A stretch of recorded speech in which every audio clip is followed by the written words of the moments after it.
Okay. Let's go ahead and get set up here.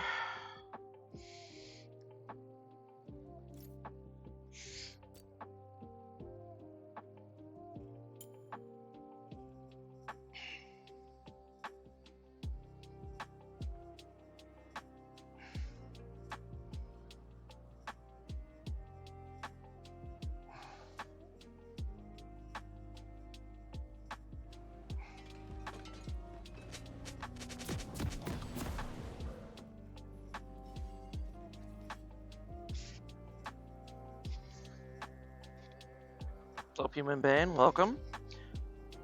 Giving it just a couple minutes for people to show up, and then we'll get going. Okay.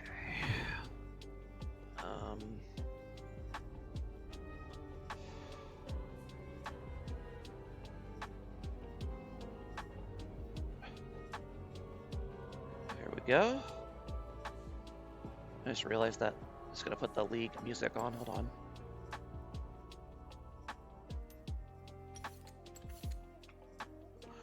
Okay. I guess it probably would have been smart to just do this,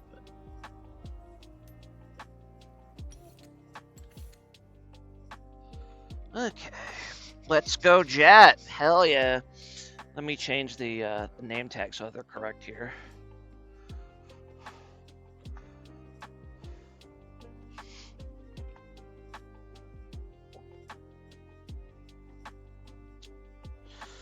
All right, here we go. I don't remember what day was this series played on.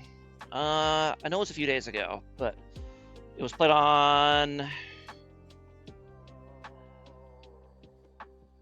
was played on Tuesday. Okay, so 3 days ago. All right, here we go.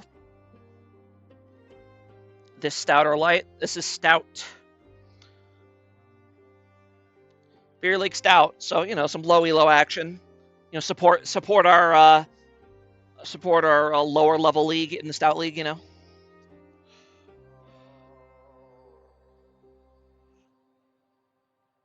Okay. All right, let's take a look at the draft here for game one. It's going to be JAT on blue, When in Rome on red. Left the Zillion open, and they immediately pick it, so no surprise there. The Swain Zillion bot lane 4, When in Rome, classic. And Wukong first pick for JAT. I do like that. I think Wukong is a really top tier jungler right now. And Trevor plays it a lot, so good to yoink that away. Development for the light league, exactly. Like Caitlyn Milio, classic bot lane. And the Shen top lane for When in Rome. Gonna hand that over to, I guess JWM, right? And then Yone, interesting. Yone blind pick mid lane for When in Rome. That's risky. The Cassiopeia mid versus Yone, and then Gnar top versus Shen. Gnar's a bit of an odd choice, given that you knew it was Shen, but I guess maybe you just like the Gnar. And you just wanted to pick it. And you're like, hey, free lane against Shen. So fair enough. Then last pick for When in Rome, Hecarim. Not a very common champion. Is my team actually match of the week follow-up? Do I need to be free for a pre-match thing? No. No, you don't have to. It's cool if you can, but you don't have to. And yeah, last pick, Hecarim. That's not a champion you see very often in the Beer League. But Hecarim does have a lot of pop-up potential. That's a pretty crazy champion, so... Or it can be, so we'll see how that goes. And yeah, we'll go ahead and jump into game one here. All right, let's go ahead and pause that. And here we go.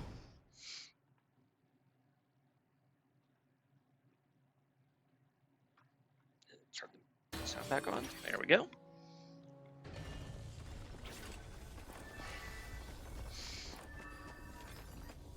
I'll just send someone if I personally can't join. There you go. Now we haven't done like pre match of the week interviews for most of them, especially the ones I've done, because fuck that. In terms of rune checks here, everything looks pretty normal.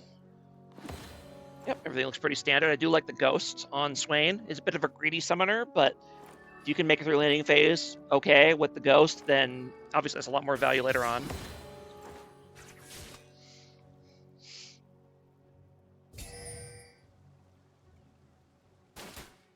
I do have food arriving in about 20 minutes, and I am starving, so as soon as that gets here, I will go grab it and eat during the stream, so oops. Sunday going to be lit, double match of the week. Are they doing the light match of the week on Sunday as well? Or is it being played on Sunday? So I guess they have to. Because they can't cast it on Saturday if it's played on Sunday. I guess that makes sense.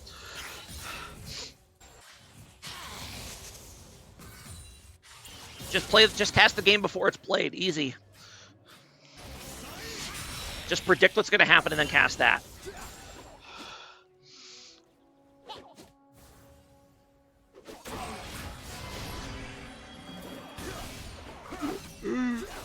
Oh, let me, hold on. Let me get ready to do this. Here we go. Ready, Slamorize fridge before our game. Yeah, there you go. Steal my food, Eric. It's a good idea.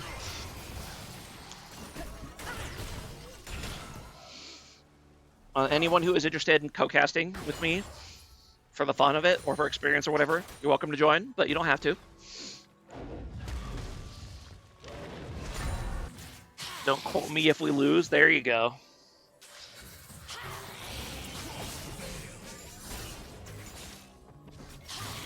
JAT still looking for their first series win of the season, although they have started to take some individual games, so they're making progress.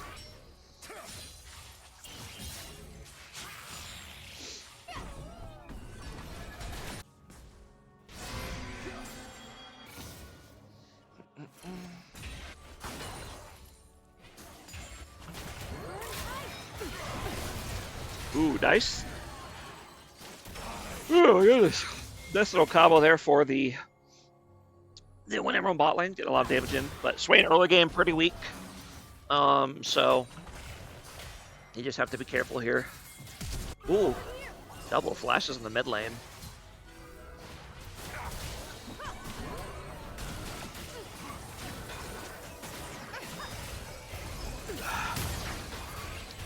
Here comes the first gank of the game by Hecarim, but Directed Cam still really wants to watch top for some reason. My first interaction in the Beer League ended with JAT offering to use us as scrim practice. I don't know if use is the right word, but Hecarim gets kickballed again. The flash knockback by Hecarim. Interesting that Hecarim has opted to go flash in the jungle rather than Ghost, but it worked out there.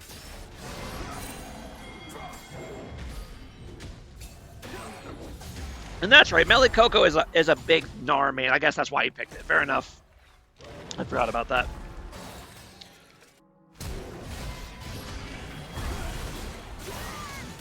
I know they were going to pick it against us last week in Game 3, and we were ready.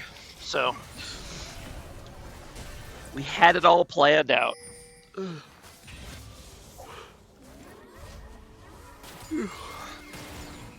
JWM, very nice. A solo kill there in the top lane.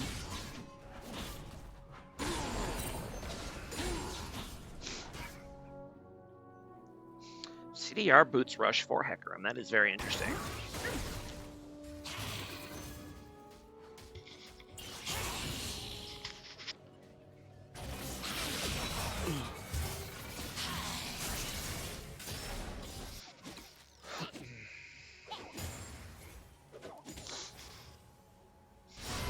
Hecarim loves Lucy's, I guess. I don't know. 10% cooldown's nice, but and tier 2 boots is nice, I guess. I don't know. I'm biased against early tier 2 boots on most champions. I don't even build them on fucking Yasuo, usually. I think tier 2 boots rushes a poor value most of the time.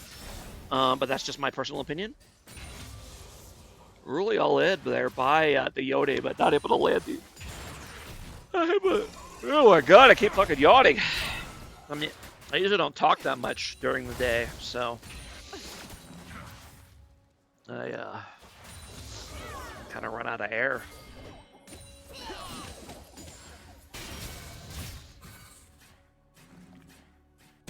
Oh, we weren't a team, I see. Gotcha. Yeah, I can't remember the last time I saw Hecarim jungle, which is fine by me. I hate that champion. Tired of that champ jumping in and 1v5ing my team when he gets fed. Just spam ganking over the E over and over.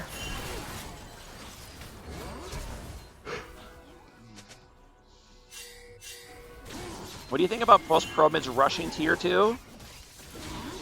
They're going it before a lost chapter? That's genuinely wild to me. Yeah, that seems really bizarre. I would definitely not do that, personally.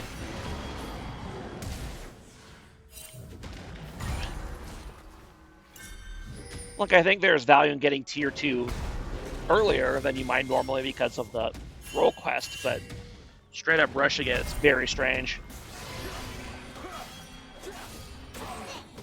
It probably has more value for pros because you can use the move speed to like dodge all the skill shots and stuff. But for your average Joe Schmo, I wouldn't recommend it. Slosh Chapter is the strongest component item in the game, so if you can get it, you get it.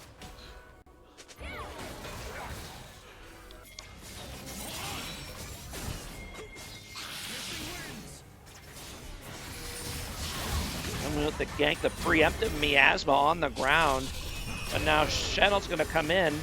Actually, going to manage to still get the kill. Nice play there by the JAT mid and jungle to kind of kite out that Shenel to you and then still secure the kill. Let's go, JAT. You got this. Yeah, I believe in JAT. This is their time. It's not Milio's time, but, you know, it might be their time as a team.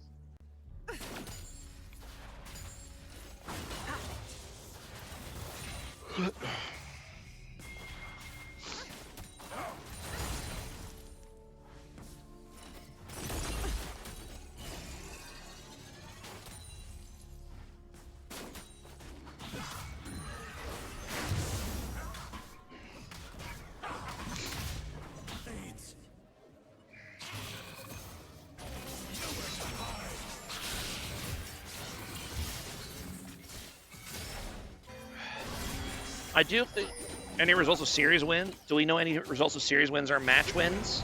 What do you mean? I'm not quite sure. Like for Beer League as a whole? Or are you talking about like this series? Like I'm not sure what you mean by that.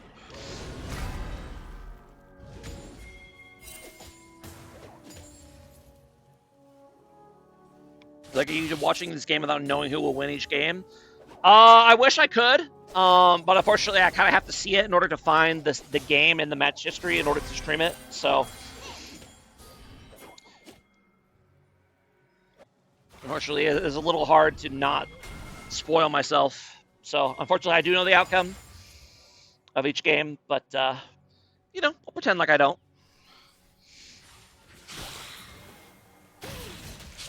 Team's converging here on the grubs, but JAT in a pretty rough position. They just kind of get collapsed on with the AoE CC.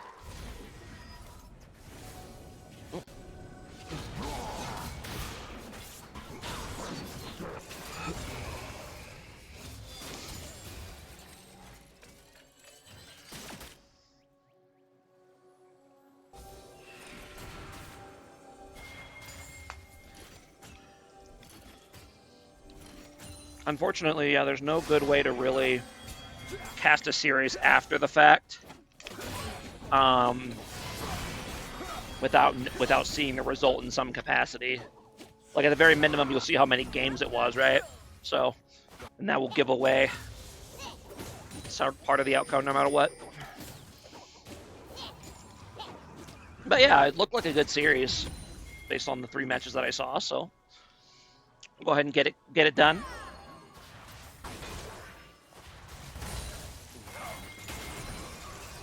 Wukong with his Triforce already, so he will be a force to be reckoned with on the map. A little slow, no boots, but any fight he gets into, he's going to do a lot of damage.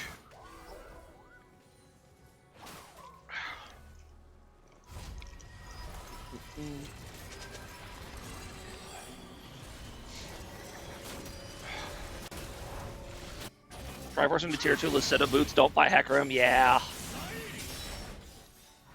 I remember when Hecarim used to go Triforce in the old days. That was the meta build.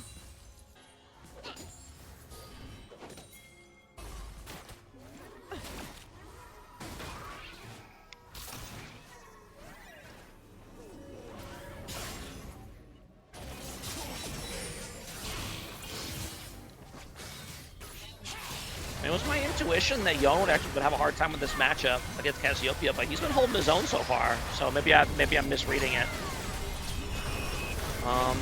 Fight breaking out here in the bot lane. The Shen's is going to come in. That's going to save.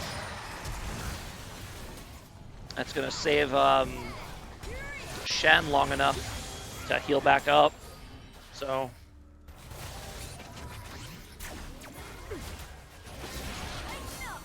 Ooh.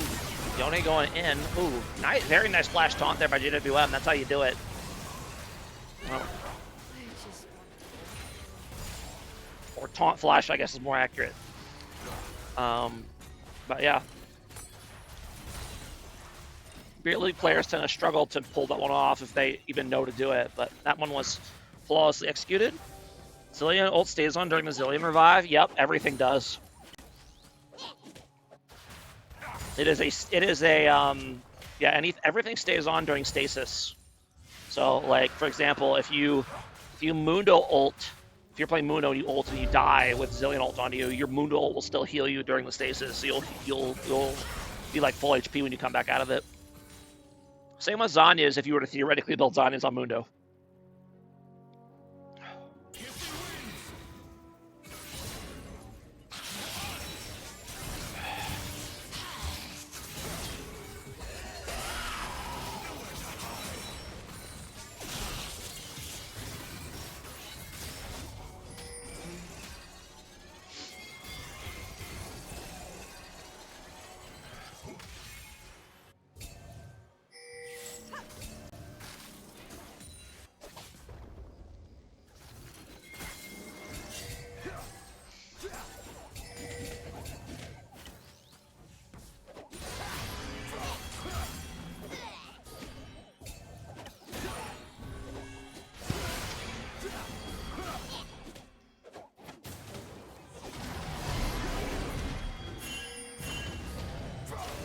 Engage going in here on Swain, but Hecarim's going to go to the neighborhood. Nice flash by Gnar, but will it be enough to save him?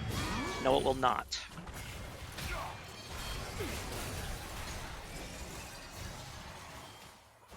Yeah, that Swain Zilean combo has successfully gotten past its weak early game, and whenever I'm in a very dominant position in this game, up 5k already with all the important objectives as well. So.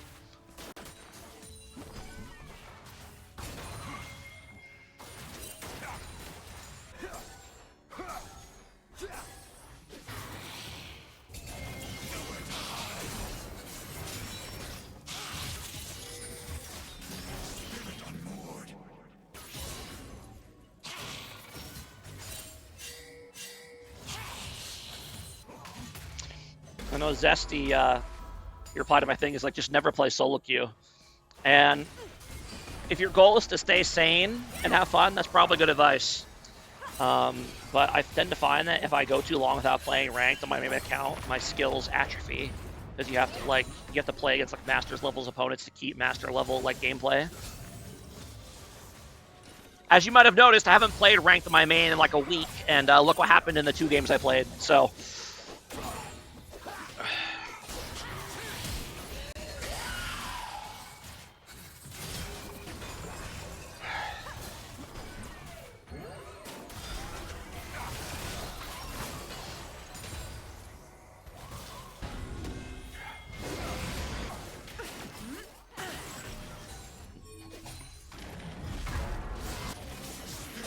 Interesting tier on the Swain. That's usually not what you see in terms of mana for Swain, but I guess if you want to rush Riley's, then tier is the way to go instead of a lost chapter item.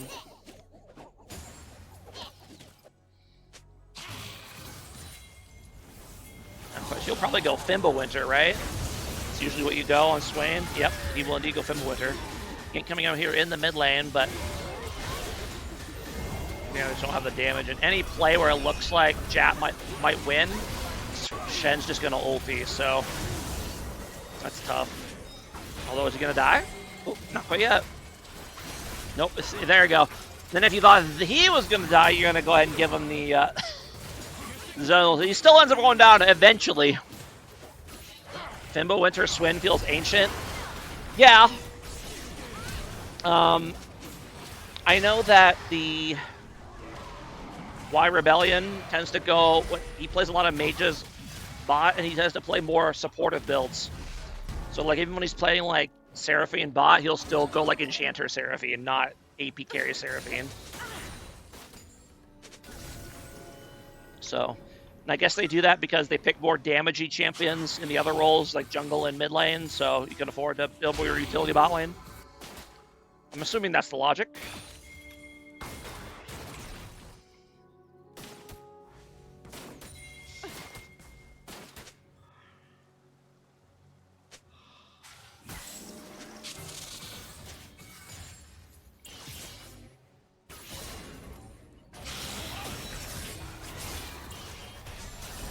Yeah, if you're Cassiopeia, you really do not want to be down this side lane with the Yone without a tower. You're just, yeah, he's just too strong now that he has the Bork.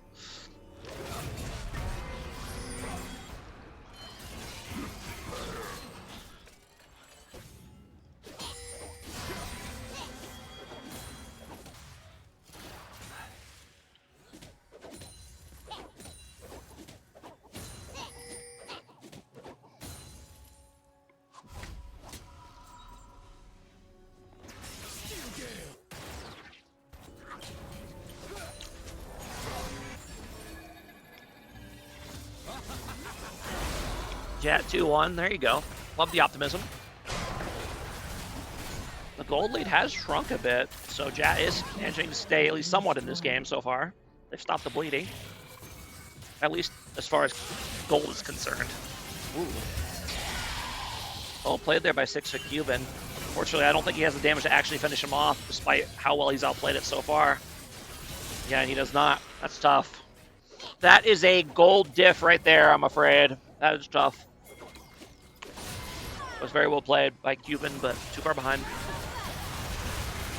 Fight gonna break out here in the mid lane. But yeah, between the tankier build and this Zillion, this Swain's basically unkillable. He just does whatever the hell he wants. No clue. He's just tanking the tower. He doesn't give a fuck.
Looking for a play here, and Swain's like, all right, I'll turn, I'm fine. I'm down with it. Yeah, basically, I think your only play is to somehow force out the Swain ulti and then disengage, so that even if he's unkillable, he's not in his form, his ult form the whole time. I think that's the only way you could reasonably play team fights if you're JAT.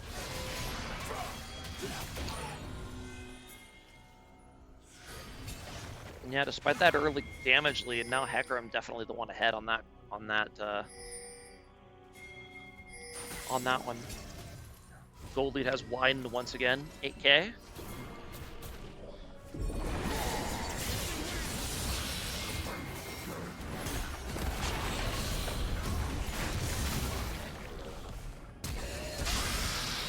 Okay.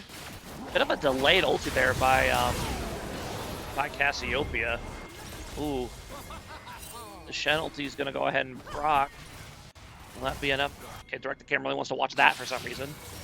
Kill it. Kill the Hecarim. Come on, kill him. Meanwhile, the rest of the team fights the Shen. Hecarim is like, how do I get out of here? The answer is I don't. Will be a 1,000 goal shutdown going over.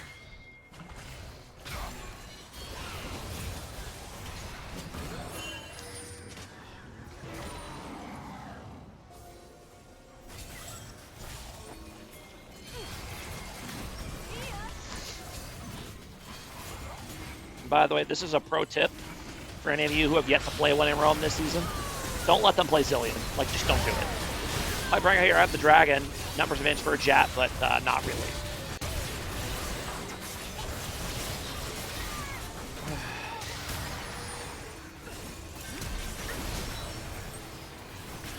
Not only is WIR Rebellion a really good Zilean player, but When in Rome is really good at picking comps that really take advantage of what Zilean does. So, and actually, hold on. Did they steal the dragon? Am I too busy yapping about Zilean to notice what the hell just happened? I hate Zilean, so there you go, yeah. Oh, that's not what I want.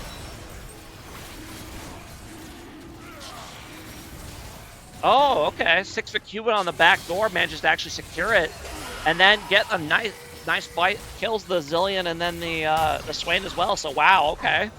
JAT was probably saving the game or keeping the game extending, big game extending play right there to steal Dragon Soul and get the kills there. There you go. I feel like you're probably only delaying the inevitable, but you know, you'll take it.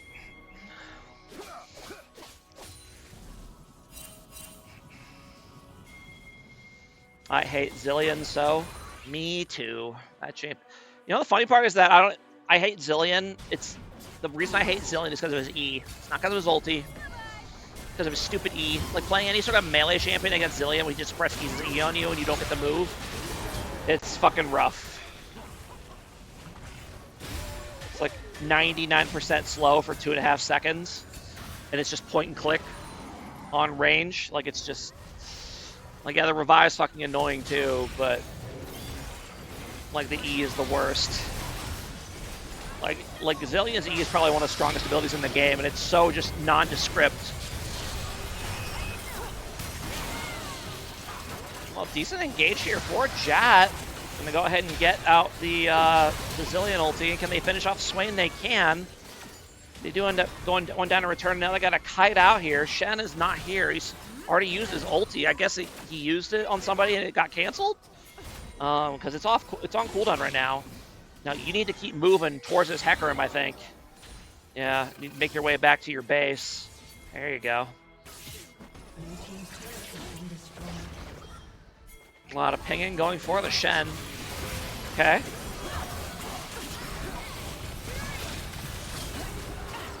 Okay, interesting. I hate his W the most, the rewind. I mean, the rewind is pretty annoying.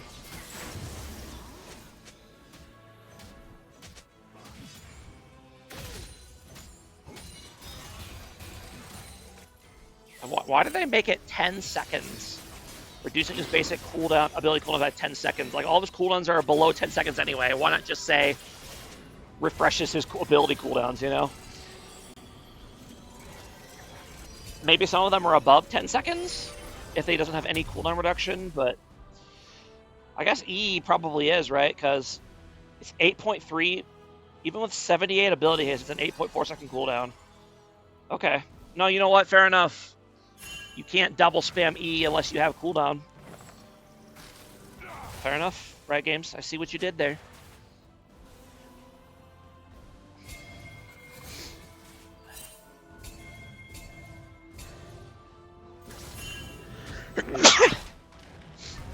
Ugh.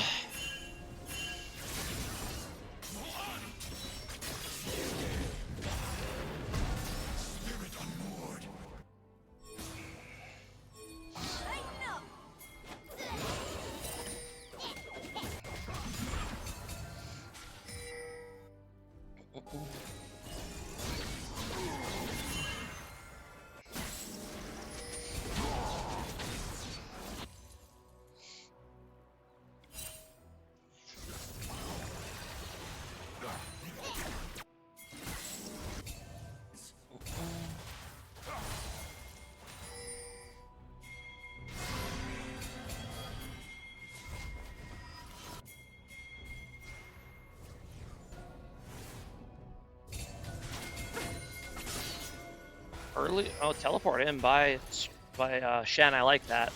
Don't give any risk of your guys getting caught in Bursa. Just teleport early and do the Dragon Soul. I like that.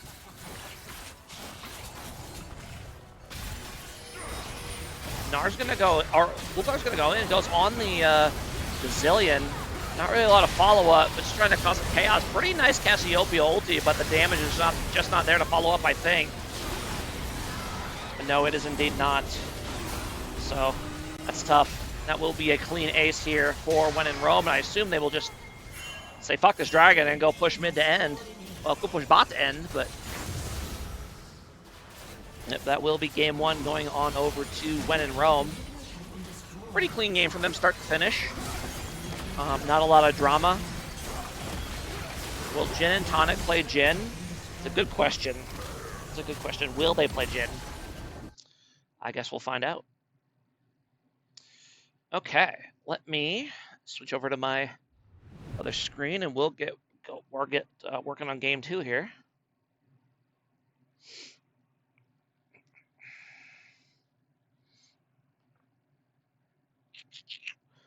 Unfortunately, this I do like this new overlay, but it is more complicated than the last one. So they are going to keep the sides for game two. Interesting. So JAT wants blue side, which is an interesting choice. Yeah, usually you don't see many teams in Beer League that prefer blue. But apparently they're one of them. So let's go ahead and take a look at the draft here. Vigar first pick for JAT. Okay, interesting. And then classic Seraphine Senna bot lane for when in Rome. Another double Enchanter bot lane. No surprise there. Rengar for JAT. I do know their jungler. I believe, is it 6 for Cuban? Are you the Rengar jungle player? I do not remember. But I know their jungler it's a big Rengar player. He will go ahead and pick it up here. And then Aurelia for JAT. Okay. Interesting. Don't see a lot of Aurelia in Beer League. And then Zed, really bad Zed, gonna play Zed. We'll see how that goes. And then Garen lock in. Probably assumes it's Aurelia top. So he locks in the Garen early. Okay. And then Leona and Cho'Gath. Okay, so it's a Vigar bot lane, I assume, with the Leona. Interesting. And then Cho'Gath and Aurelia, both flex picks here. You could send either one of them top or mid. I'm not sure who I would prefer to send where, to be honest. I think probably prefer to send Cho top and Aurelia mid against Zed, but I think they're probably both fine either way. You could send Cho mid against Zed and build tanky, and Aurelia top. Just it's a tough matchup for her, but just help with the Garen, no problem. And then Jarvan last pick for when in Rome. Interesting, saving the jungle for last pick. That's not something you see very often. But the jungler is the captain of that team. So I guess if anyone would do it, it would be them. And yeah, that'll be it for the draft here. I believe my food is just arriving here. So I'm gonna go get it, and then we'll go ahead or go upstairs and get it, and then we will get into game two.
All right, let's go ahead and get into game 2.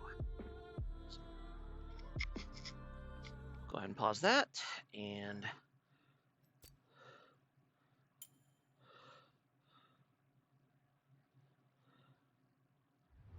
here we go. I was scared. I thought you'd never come back. I was going upstairs to get my food. I'm not going out to get cigarettes like your dad, you know?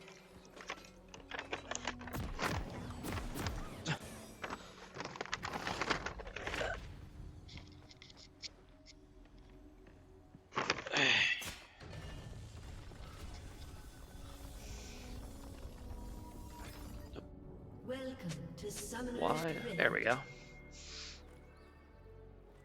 Not cool. Sorry. Minions have spawned.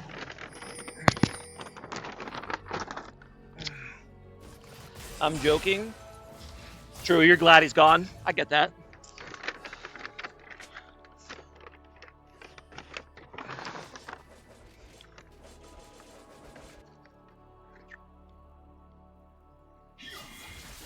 All right. I did call the roles correctly. They are swapping around. Yeah, General Panda going back to the jungle for his famous Rengar. Val Devin going to mid lane for the Cho'Gath.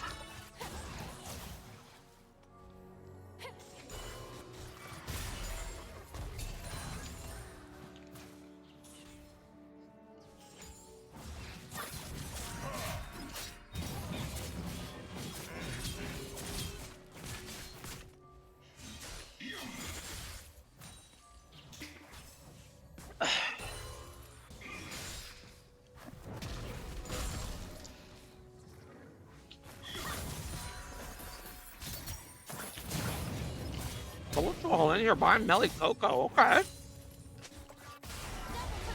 Forces out the Garen Flash. Not how I expected that to go.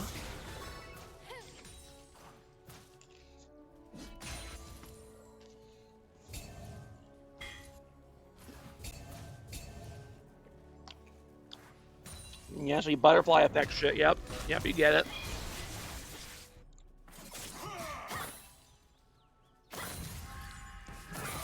You get it. Melly Coco going for the dive here, but overestimated the damage a little bit, I think. It's going to actually end up giving it first blood to the Garen.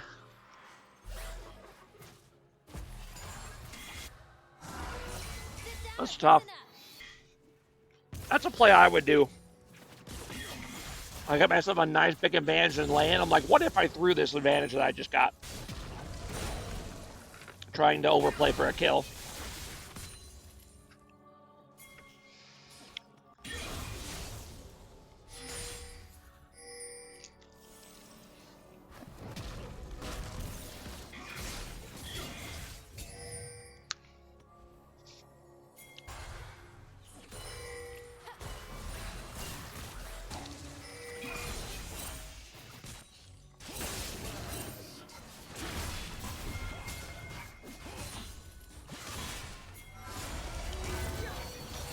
It's time for the JAT 2-0 -1. -1 game. Exactly. And an early kind of all-out brawl breaking out the area above the bot lane, but numbers advantage for JAT. So kill going over for Rengar. Does Rengar still have like his Bone Tooth passive thing?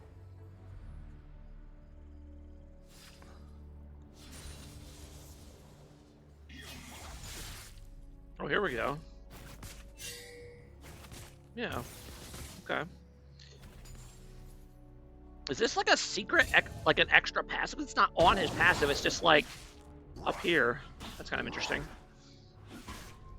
I thought Bone Tooth was removed. Apparently not.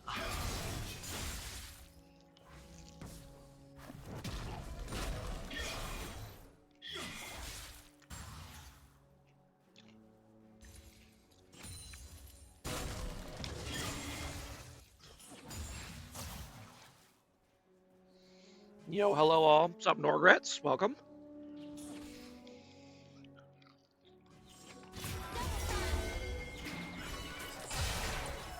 Okay, is your name Norgrets or G No Regrets?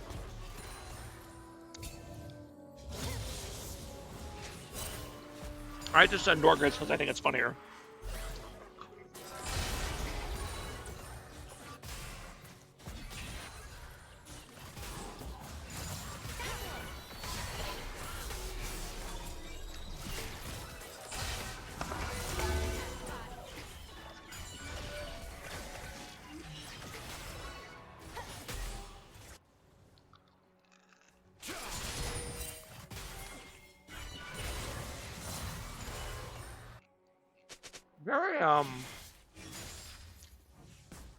Very fast flash there by Cho'Gath. I don't know if he really needed to do that, but no regrets, just with a G at the front. Okay. You gonna get mad if I call you Norgrets anyway?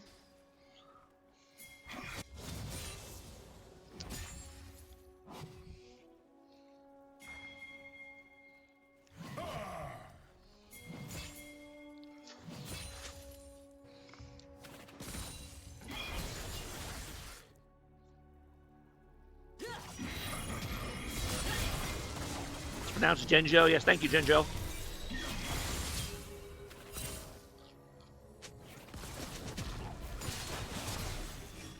The product of 5 drunk friends making level 1 gnomes and WoW. Okay, I see. I see. That's the naming convention. No regrets, no problem. No one better. I see. Ooh, and when in Rome, actually able to flash in and yoink that dragon. Probably gonna end up winning the team fight afterwards as well.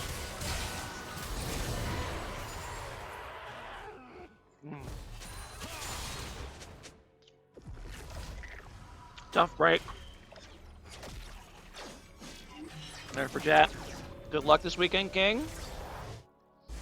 I think, Jinjo, you're the ADC, right? For Team Reflex. Am I remembering that correctly?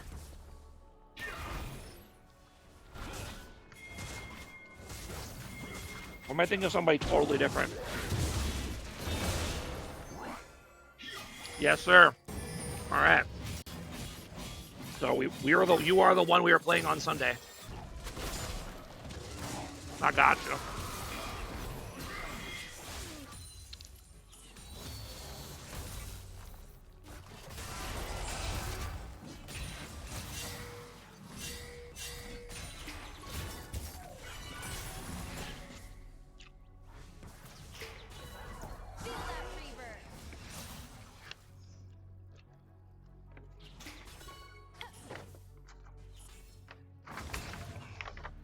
Go easy on me, please. Hell no, bro. I saw your point cost. We don't go easy on anyone. That's how you throw some loose in games. I just hope both teams have fun. There you go.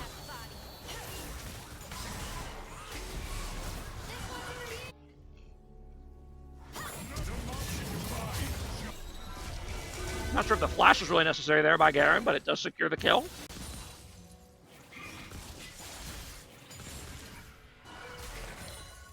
I saw your point cost too. Yeah, it's down. I was 7.5 last season. I'm bad.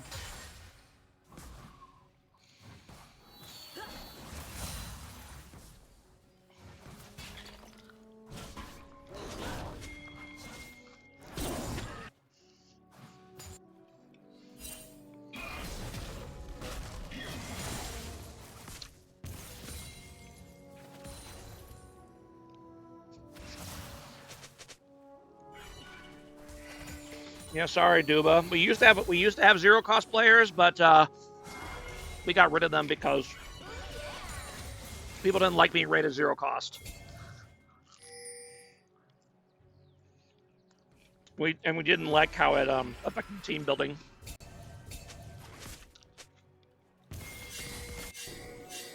Believe it or not, the back when we had zero cost players, they were actually some of the most in-demand players. Because back then, the team budgets were really tight, and people would get the teammates they wanted, but then they'd run out of points, so they needed 0 pointers to fill out the roster. So if you were a 0 pointer back in 5 or 6 seasons ago, you were a hot commodity.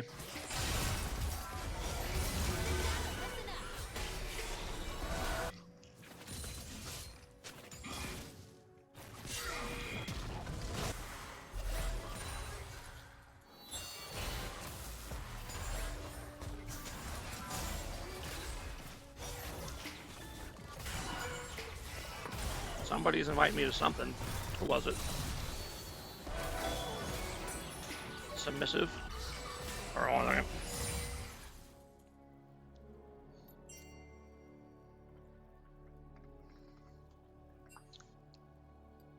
There you go. So they don't wait up.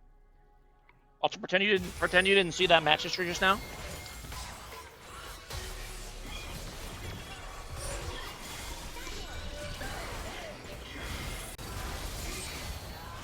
Dive coming down here in the bot lane. Very well done.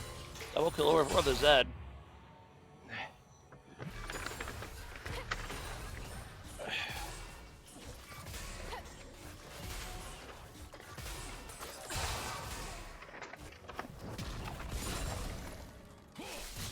Okay.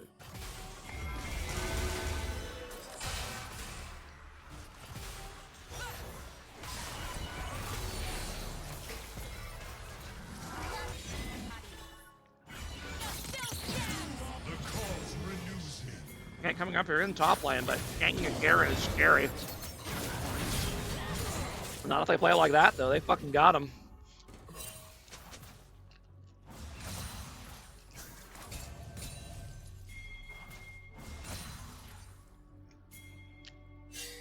If IQ doesn't lose a game, can you make every player go up by 3 points? I mean, that's basically what happened with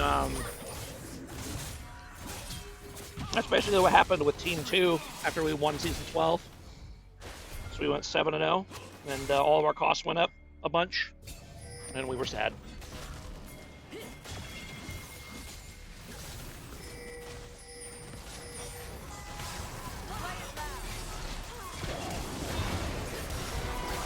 Then they're going to kind of get caught out here, but you're still alive for now. But that will not last.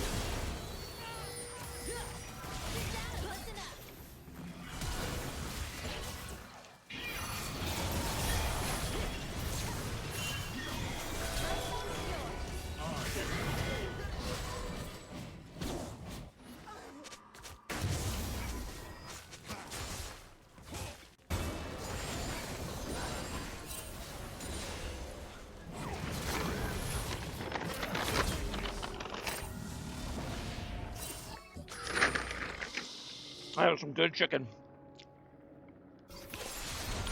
Church's spicy chicken? Pretty good. Okay. Don't worry about IQ, they're getting complacent. I mean, it's also an Eric team with Eric on it, so they'll get a little silly at some point.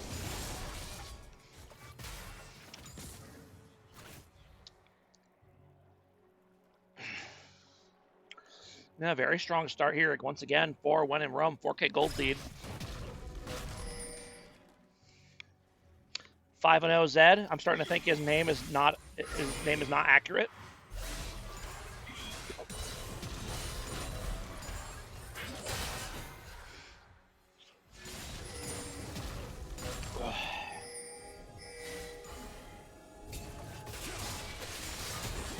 I don't know much about Eric, but he sure likes to taunt me. Eric likes to taunt everybody.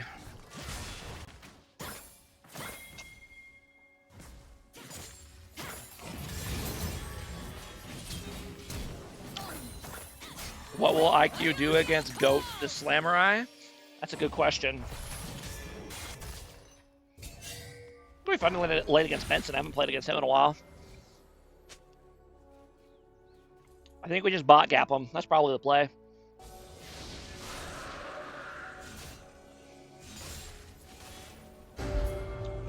Just bot gap him, have Bernie beat up Rihi, neutralize Eric. You know, easy peasy.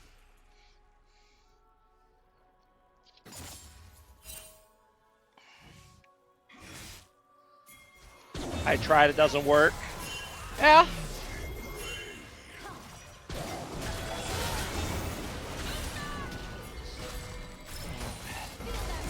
Yeah, theory and execution are definitely different for sure. Okay. Ooh, Leona is very deep and very dead. Their bot is plat 4 and plays like high diamond. It's a very big compliment to them. I'm pretty sure their bot laner Caress isn't even normally a bot laner.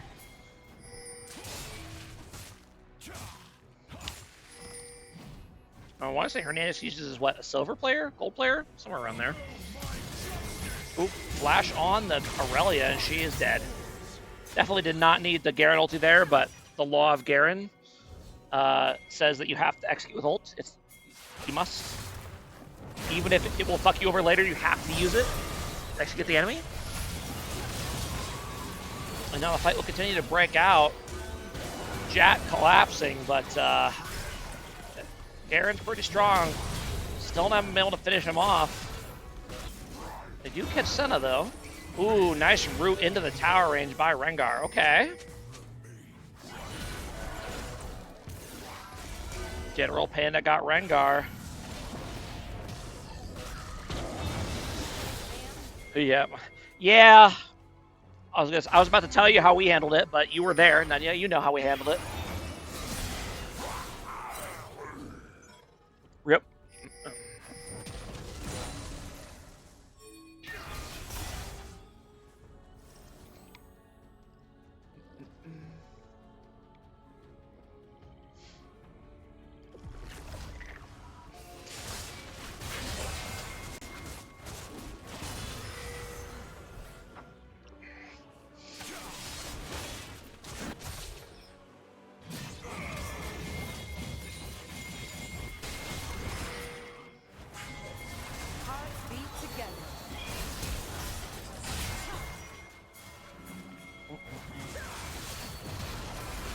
I do think it will be interesting to see how, sorry, hold on, let me yap about that once this fight's over. Ooh, very nice Seraphine ulti there in the Jarvan engage. Viger's gonna go down. Rengar's here, but taking a while to get to a brush to actually do something. Gonna go for Zed here, but Zed's gonna ulti, and Rengar has to flash, doing the Rengar juke jitsu, but it makes no difference, and he goes down.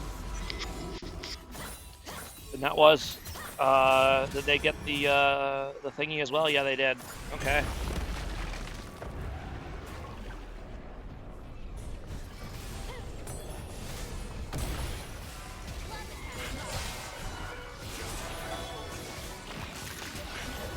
I will say that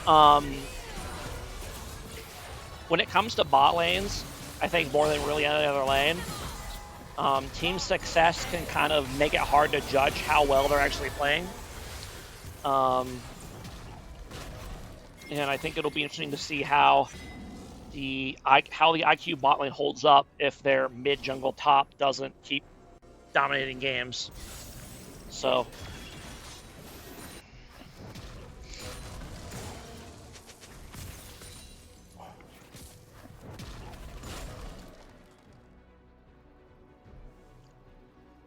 And it is a good strategy for IQ. Don't get me wrong; it's clearly working. But I think that 2's mid-top jungle is probably just as good, if not better, than theirs, and our bot lane's better. So I guess we'll see when we play.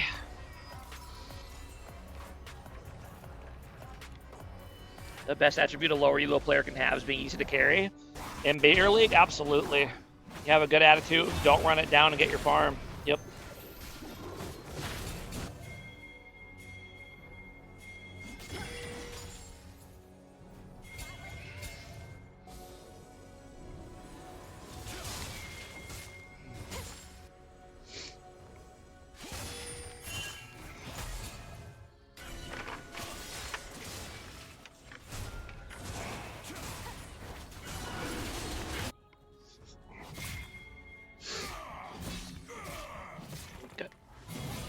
When in Rome, going for Dragon number 3.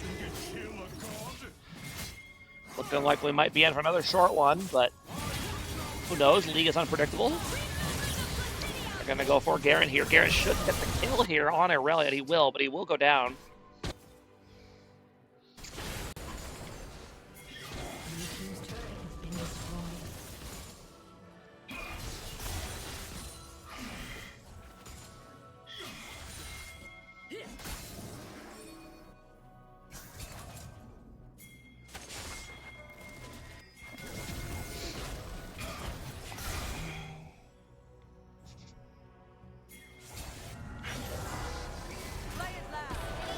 looking for a gank here in the bot lane. Senna's actually going to get caught out. Okay.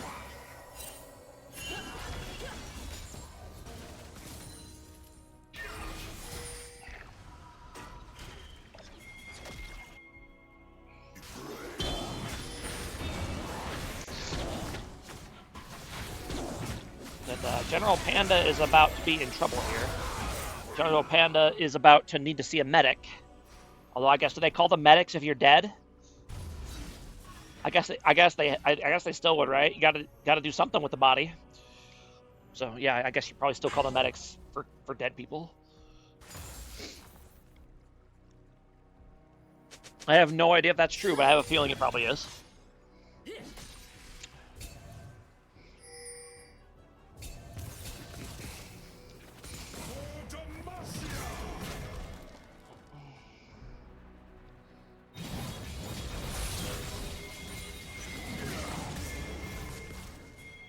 This is a tanky Cho'Gath. He is doing the tank build. He went Rocket Belt, Proto Belt, Rocket Belt, whatever, the same thing. He went Rocket Belt early, but Garen not realizing just how tanky this Cho is, and the Cho is going to go ahead and munch his ass and get a nice ulti stack out of it. So, okay. Okay. Not respecting the Cho'Gath. And now JAT's going to rip Baron, and this is a good call. But then Rome's got 2 members in the bot lane and 1 dead, so I mean their best hope is to probably just try to steal this. And Leonis is not so fast. I'm gonna go ahead and fuck with this Jarvan, keep him away from the pit as best I can, which is the correct play to be doing. If you can afford to, you always want someone running interference on the guy who's gonna try to steal it. Jarvan's gonna go in. And the objective does go down. Neither smite ends up hitting it, so it dies to the Cho'Gath. However, Rengar does go down, and now they have to try to get away with their Baron here. But that Jarvan, pretty tough to escape. And yeah, goodbye, Leona. You tried your best.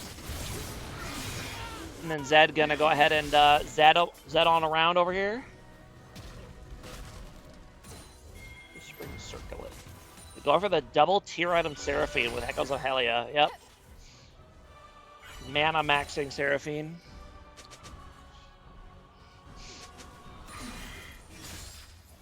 Although, is it? Yeah, he's still stacking this one. Okay. I don't know. I personally think that support Enchanter Seraphine is wasted potential, but that's from my perspective as someone who doesn't really play support. So, I don't know. I just prefer the big AP AoE Seraphine more than the Enchanter, but I'm not the one playing it. So who gives a shit what I think? Not Muffin Man, that's for sure.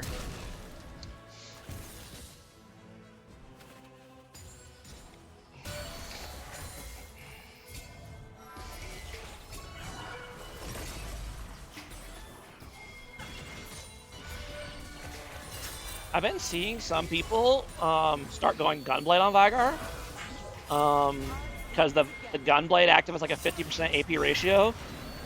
It's like late in the game, your Gunblade active will do like 1,000 damage, and heal you a bunch as well because it's full on Omnivamp. So I get to try it out myself, but it sounds promising. Okay, and Fight's gonna break an eye. Rengar getting in there. That was kind of an interesting play, but interesting positioning thing by Rengar. But ultimately, he's going to go down. Then the Vigar baby cage lands, going to trap 2 of them. They're both going to go down. Big shutdown on the Zed. And now, great timing here by Jack, going to be able to take Dragon number 4 here to prevent the Dragon Soul. Sounds kind of bait to me. You know, I kind of agree with you, but at the same time, like, how much Omnivamp does Gunblade have? Is it 15%? Like 15% when you do as much damage as Vigar does is a lot of fucking healing.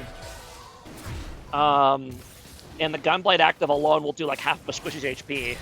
So I can see the logic. Like literally, you could Gunblade ult a Squishy and one-shot them late game, and that honestly probably has value.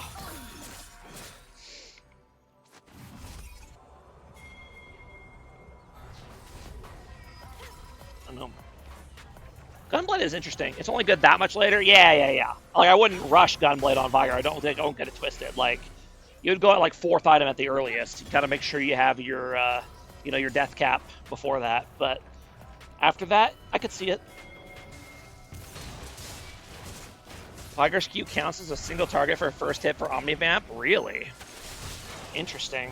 I guess it makes sense, right? It's not technically an AoE spell.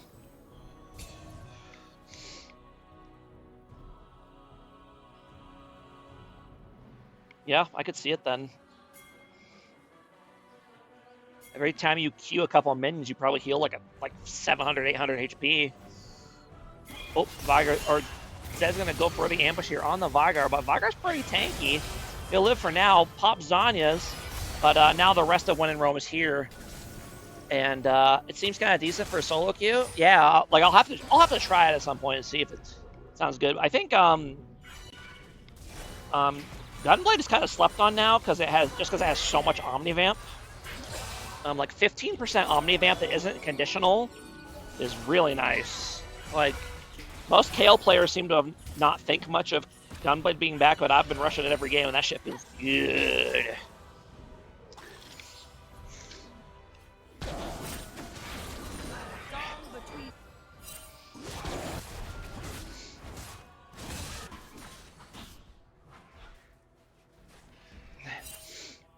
And I think Gunblade probably has a few champions it could realistically be used on that haven't really been thought of yet, just because of how high the AP ratio is and how good Omnivamp can be.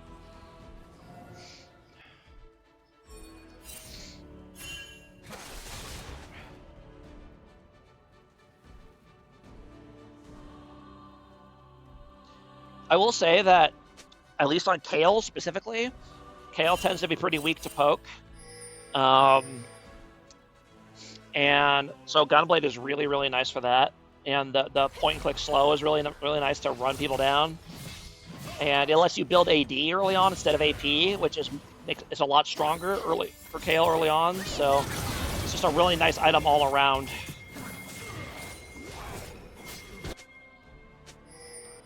Characters like Mord's Q Isolate is a single target. Yeah, Gunblade, I could see Gunblade Mordekaiser working as well, honestly. Point and click slow to help you get into range. Yeah, I can see it. Fight breaking out here in the jungle while we're blabbing about Gunblade. Let's go ahead and back up here so we can see what all was going on here, because I'm yapping. And Dusk and Dawn does let you proc 2 Mord passive stacks with 1 auto attack, so if you Q auto, you got your passive going. Or E auto, I guess. And Senna's going to go ahead and get caught out here, but manages to actually survive that thanks to the Seraphine shield. And now the fight's actually going to turn in When in Rome's favor here. Senna's still chugging. Now Zed is here, but this is a very big Cho'Gath. And he's going to get a double kill. I guess he munched the Seraphine already. Vigar's trying his best to stall out here, but not quite able to. Okay, and I mean, they were outnumbered that fight, I think. Yeah, JAT was outnumbered that fight, and they still managed to win it, even after not killing the Seraphine on the initial burst, so that's very impressive. Cho'Gath's doing a lot of work.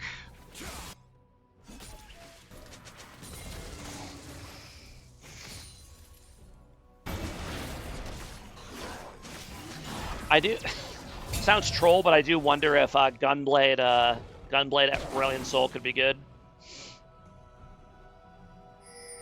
Just find a way to weaponize that damage into sustain, and that could be kind of nice. I don't know. Probably cooking a little too hard on that one, but it's an interesting idea.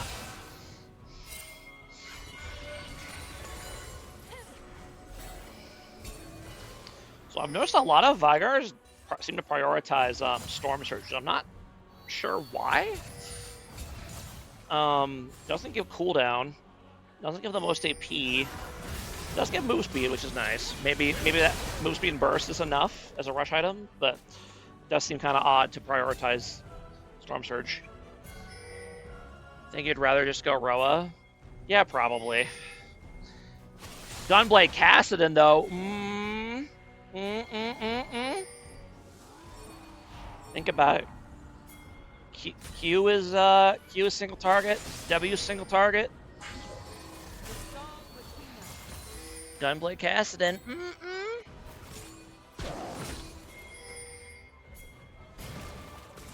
Oh, JAT's gonna say, fuck it, we're gonna go do Baron again. Even with our support dead, they're just gonna rip the Baron, try to trade it for the Dragon Soul. But one of them knows what's going on, and I don't know if I... Whoa! Flash in by the Garen, tries to catch him by surprise, but it does not work.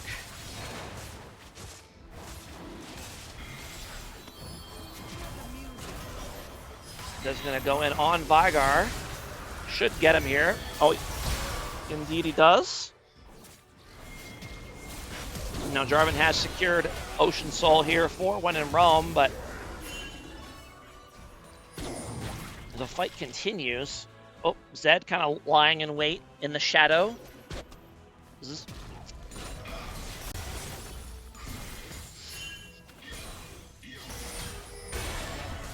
It depends, yeah. I'm just thinking aloud of like potentially like late build Gunblade on some AP champs. I think could have value.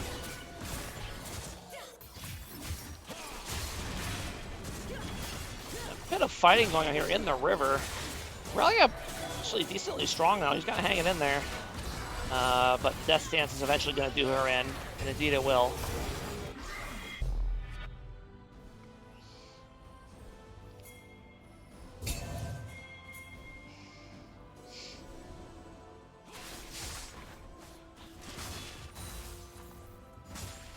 I do think normally the optimal way to build Gunblade is to build it early, right? You go Katarina and Akali and Kayle, but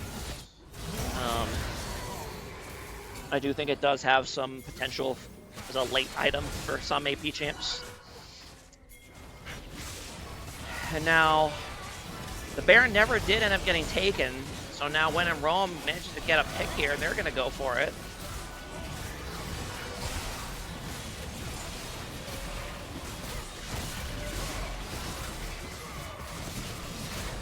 I mean, if nothing else is better, yeah, I'm not saying like, I don't know, I think the slow is really, like the point and click nature of the slow is really nice, and the AP ratio is high enough that like,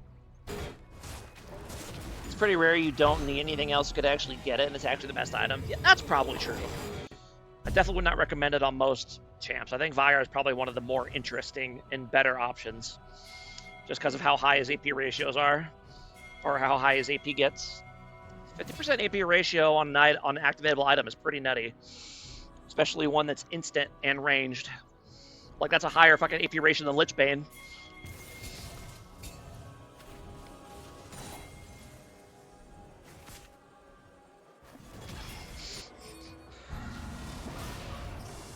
I will say the... whoa! Rengar's going to go ahead and one-shot. Oh my god, Senna. Probably would have one-shot Seraphine as well if not for Vizanya's. And Aurelia trying her best to stall out here. Not quite able to. Ooh. Take Vigar a W though. Vigar up to that 957 AP.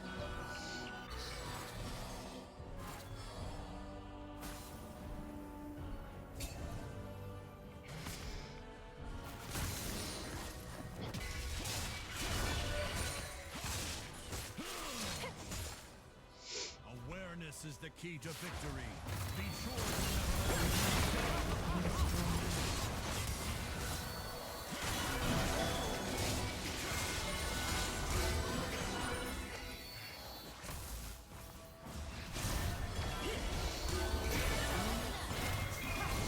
Jarvan's going to go ahead and get caught out here by the baby cage.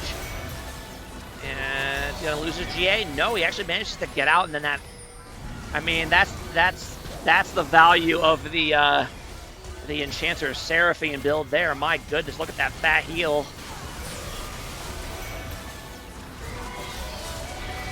Jeez Louise. Okay. Now Rengar's here. He's gonna go ahead and jump the Senna one-shotter. Or no, it was Jarvan. Never mind. It's a lot of chaos going on over here. It's hard to tell who's who. Okay. Really trying to get in, and Garen saying no. Zed gonna go ahead and go for Viger, but that is a very... Ooh, nice flash. Actually, is gonna save his life here. That healing was nuts. Yeah, I guess that's the late game Enchanter Seraphine healing. And this Cho is just asserting so much dominance over these fights. He's just so big.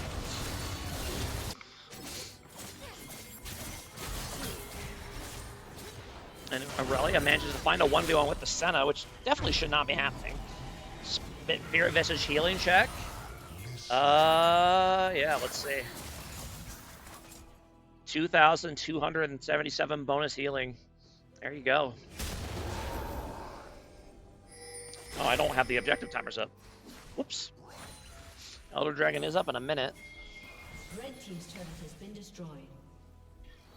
But yeah, Seraphine has... It won't let me hover over her when she's dead, which is a really annoying... Oh, here we go. I can do that.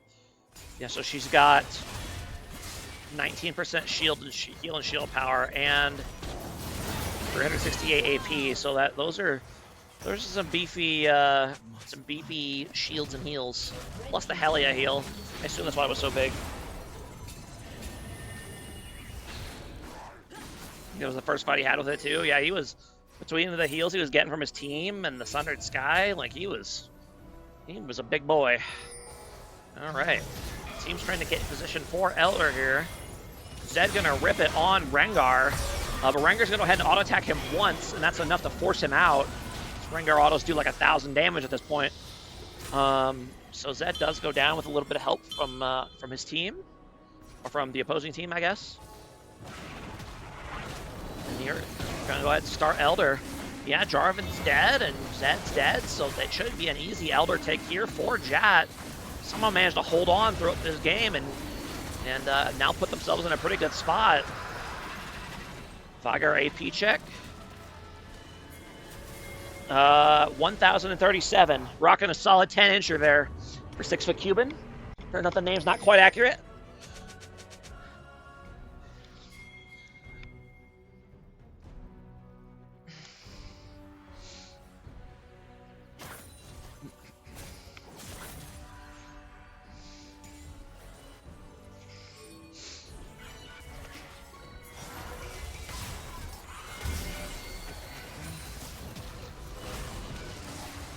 Senna went. I'm just noticing that both Senna and Seraphine with the Enchanter build. So, when in Rome, definitely having a bit of a DPS problem here, and they're having a really hard time chopping down this Cho'Gath. He is a big boy.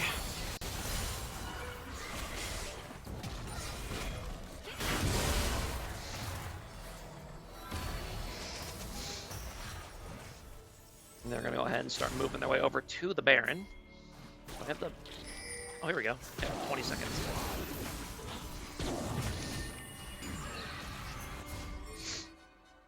Blue team's turret has been destroyed.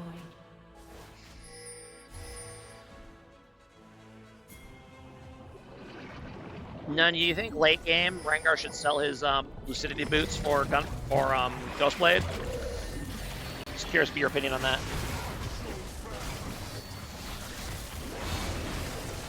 And yep, they're gonna go ahead and just rip the Baron here. Their Baron tank really fast and how much damage this Viger does. No problem. 13 stacks here for the Cho'Gath. So an extra 2,000 health. Getting a solid 82 extra ability power from Riftmaker, so 150 AP item. Seems fair. Oh, Rengar's gonna see them. The 3-man flash ulti by Aurelia, and that should be enough to get the team in. And they still have Elder for a little bit longer, and that's gonna be a... Okay, I completely lost track of that fight. Hold on. It's the 3-man ulti, but Viger's not here! And they're gonna go hard, but the damage for the team is not arrived to the team fight yet. So even though they got a great engage, when Rome's gonna fight them off, Viger's finally here, but it's too late. I respect the spirit of what Aurelia was trying to do, but the damage follow-up just wasn't there. Viger was there, that's probably a clean wipe, but he was not, and it is not. And now JAT in a tough spot, has to try to hold here with only 2 people. Probably should just give both their inhibs if they have to.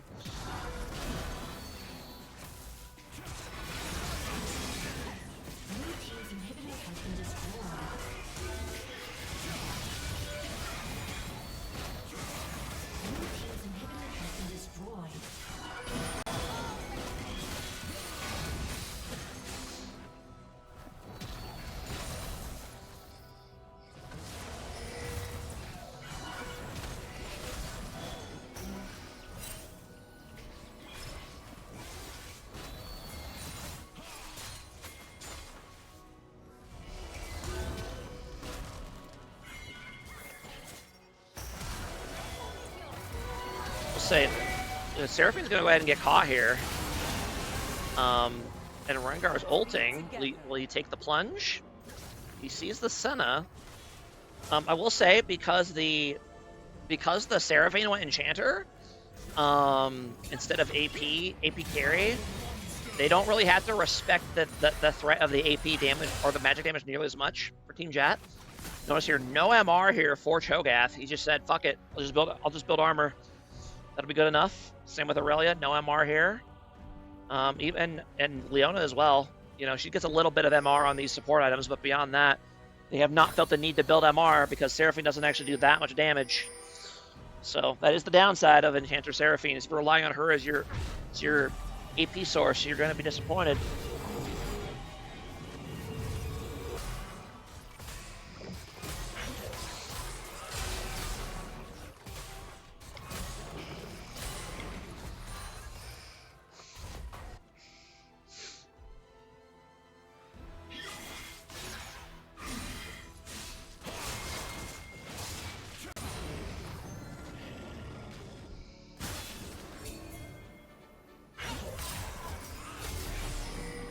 You know, like right here, I think Gunblade Vigor last item here could be big. You already got Magic Band, you already got Zon, you already got Death Cap.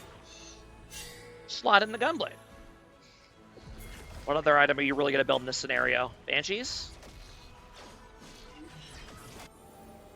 Well, not Banshees. Build some out of Codex. Could be many things.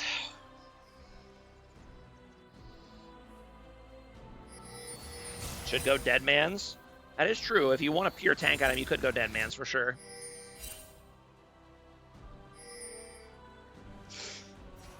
Both teams trying to get into position here for Elder. Shadow Flame for crit. That's true. You could do that too.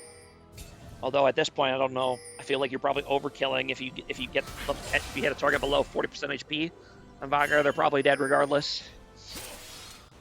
Rocket Belt for Vigor. There you go. Yeah, that could be good.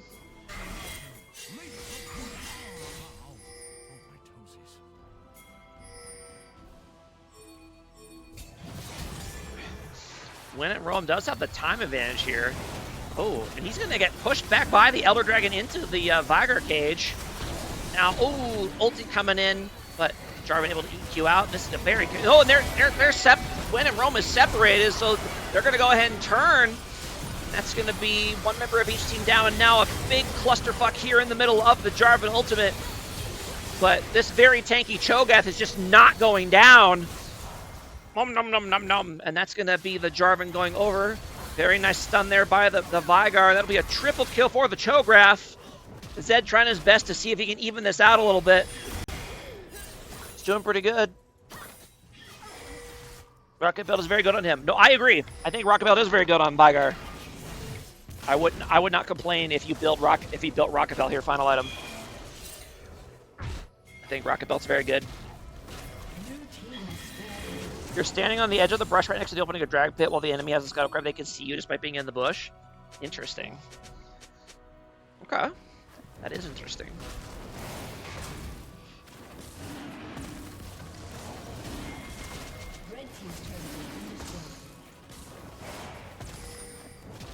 Engage better with E.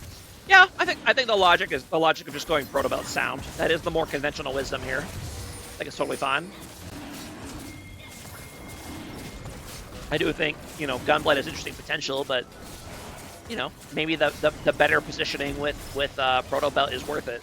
So, and now that they're going to go ahead and try to get in here. And Cho'Gath is here. He's already used his ulti though, so he can't secure this. But now Rengar's here, and Garen trying his best to buy time is going to end up taking. Oh fuck! That looked weird. All right, I want to see that again. That looked very strange. Okay, so Garen goes down, then Rengar jumps. Did he jump flash? Is that a thing? Is that a Rengar mechanic that I don't know about? Now Jarvan is here, but JAT is able to still secure the Elder, and that will be a dead Jarvan. And they should be able to just walk right over to Baron and secure that as well. Is this a throw? I mean, the fact that JAT is still in this game is definitely a throw by When in Rome, because they were up huge early on.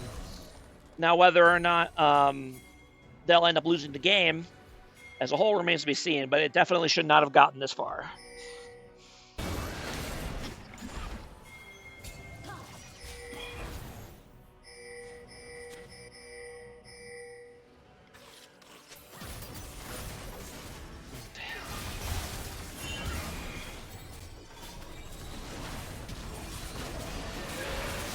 JAT gonna go ahead and move on to the Baron here.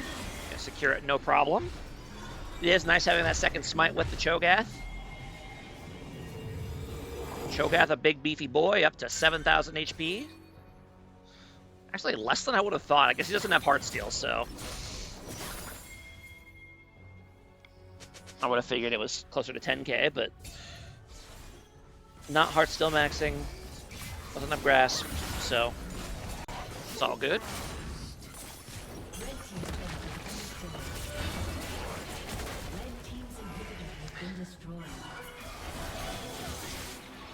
Jarvan looking for a flank here. Doesn't manage to get behind without being seen, but until now, Jarvan going further away, but I think is smart. If you can, oh, that however was not very smart. And that is a dead Senna. And now they can go ahead and just siege with these Baroned up siege minions.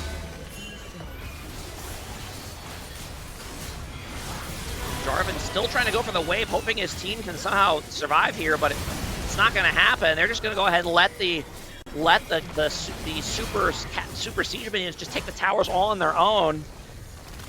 And I get the thought process of what Jarvan was trying to do here, but they just could not.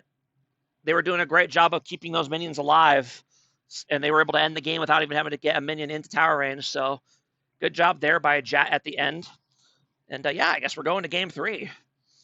So let me go ahead and get game 3 ready here.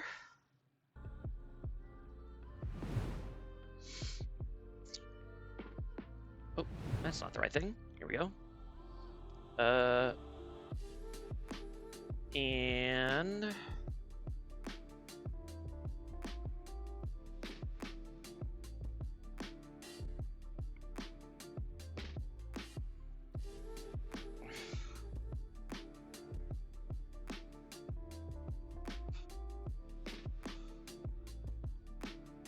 there we go. And team switching sides again. So it will be both When in Rome and JAT choosing to take blue side this series, which is very interesting. I don't think I've ever seen. I haven't seen that in recent times. I have not seen both teams want blue. So has JAT won a series? Not before this one. We'll see if they can manage to close this one out.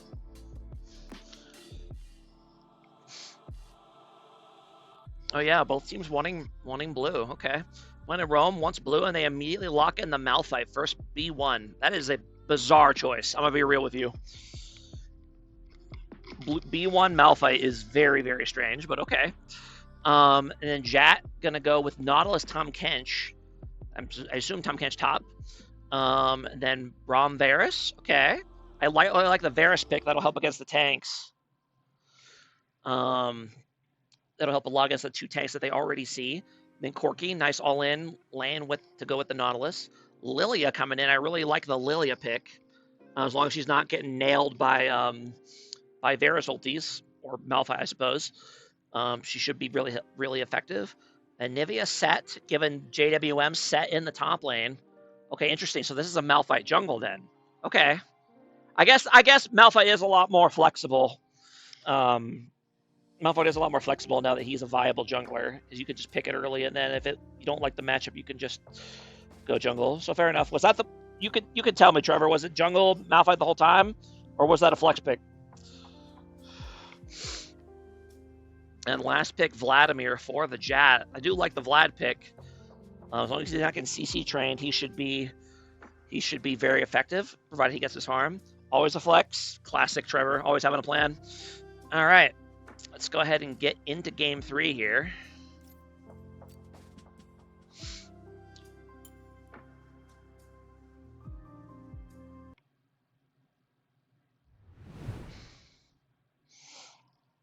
We'll send it ADC if we have to. Oh boy.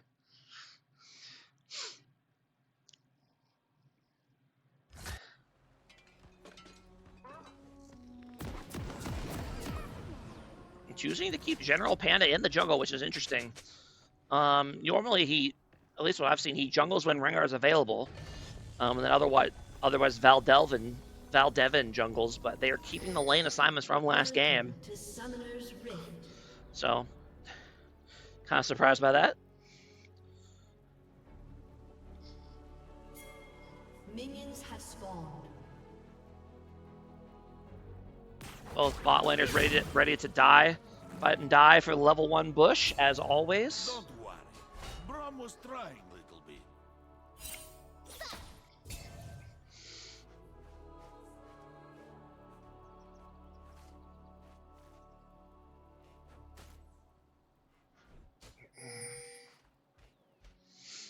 Okay. Both junglers starting in the top side.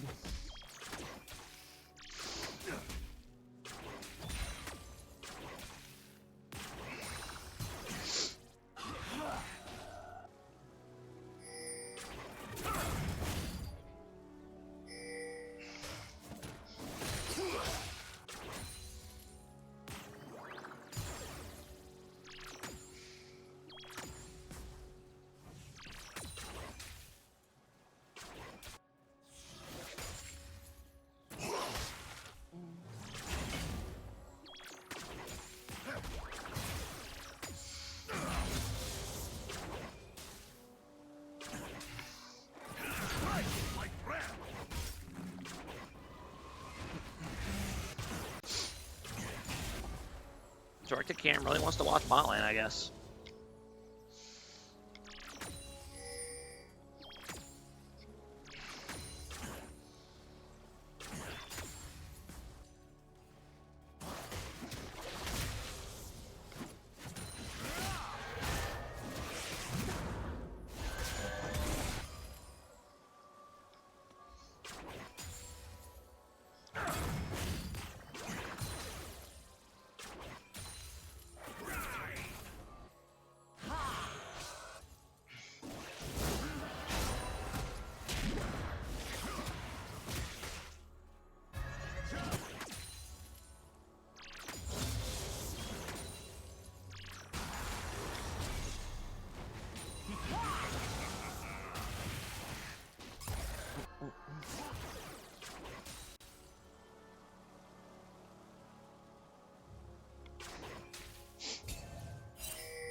Fast, slow, fast, slow, fast, slow, fast, slow, fast, slow.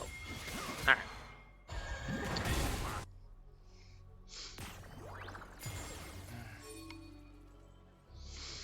Now, is it possible? I'm looking at this top lane matchup. I wonder if it's possible to have. Hold on. They always love fighting around. I'm about to talk about nonsense that doesn't matter. Bunch of damage coming out on the Nautilus here. And then a gank mid lane here. Obviously, not a lot of early gank pressure here for. Oh, hold up. We got a solo McBolo in the top lane. Go ahead and see it. Ooh, JDM actually. Okay, I need to watch that again because there are multiple very interesting things going on in that all in here. So we got JWM here, but he cancels his auto there, so he actually lost a lot of damage, and then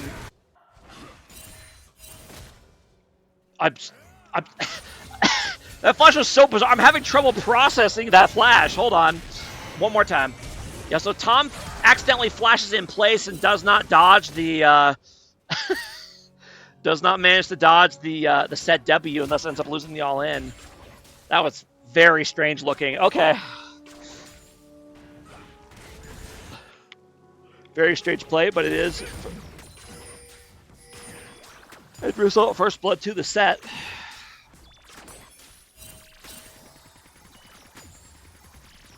Spectator bug. It could be.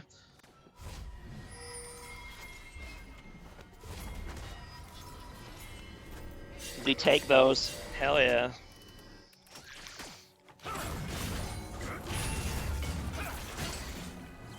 Nautilus. Bro, I'm going in hard. Okay. Oh, Nautilus hook does not manage to land on the wall, so he's really far up. He's going to have to pop flash.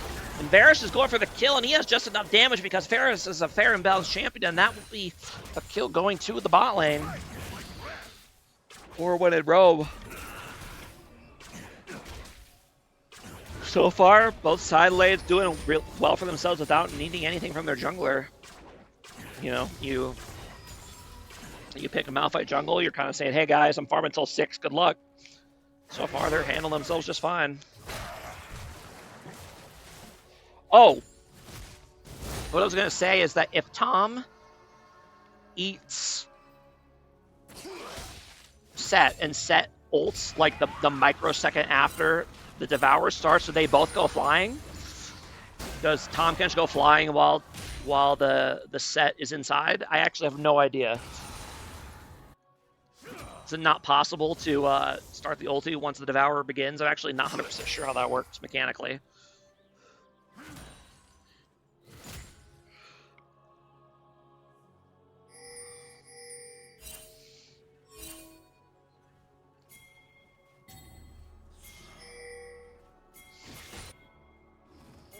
Set inside, huh? Yep. Lily's gonna go ahead and get caught out here, has to flash. But that just leaves the mid lane in a bad position. Four-man Vlad ulti, though, that's actually gonna do a lot of work. And now that Nautilus is here, they could probably turn this. Malphite not level 6 yet, and yeah, they are indeed gonna turn this. Vlad's gonna pop Ghost and run down the Varus. And then see if he can... Ooh, nice ulti there, but well played there by JAT. Great ulti. I've tried to buffer into Devour, but can't get it like Haymaker. Okay. Speaking of buffer here, Tom's going to go ahead and pull Set into the tower, but Set just says, thank you, I'm going to ult right back out of the tower. So he probably came out ahead on that interaction. But yeah, well played to JAT here, realizing that, you know, the 4-man Vlad ult meant they could just turn and collapse as a team. Oh, good job to them.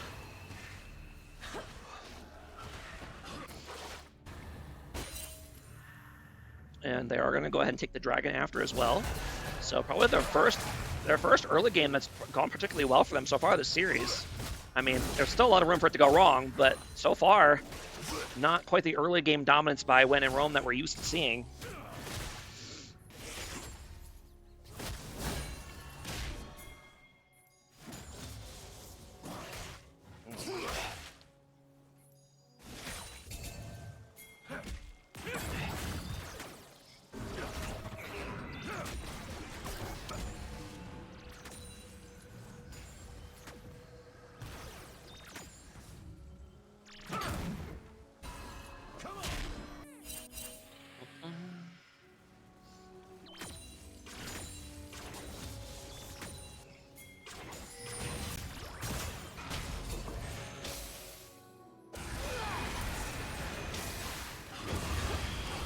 Good, all in here in the mid lane. Vlad healing.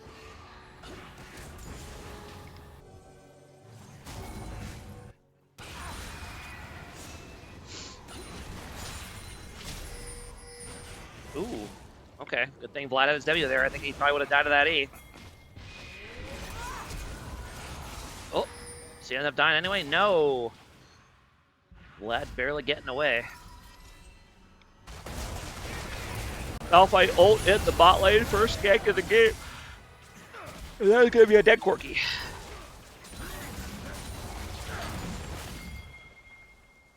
Tough early lane here for the Corki Nautilus. They haven't been getting pushed around.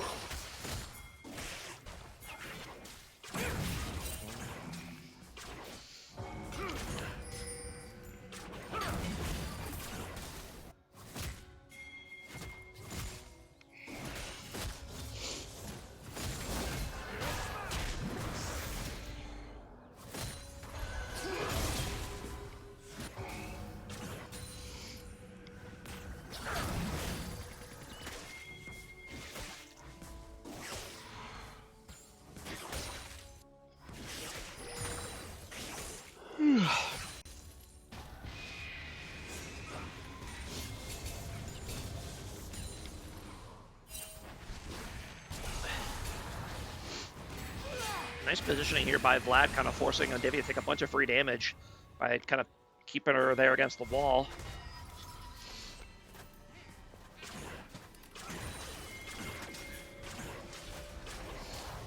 You never want to position yourself in that scenario out there where you give yourself no room to retreat, because that just gives the enemy free reign to just run at you and do a bunch of damage. Well, hold on. Hold up. Wait a minute. Corki says, fuck it, Brahm's gone, I'm going for it. No ulti here on ulti on Varus, and that's gonna be enough. Okay. Interesting. I think Varus maybe thought he would just win that, but he definitely did not win that.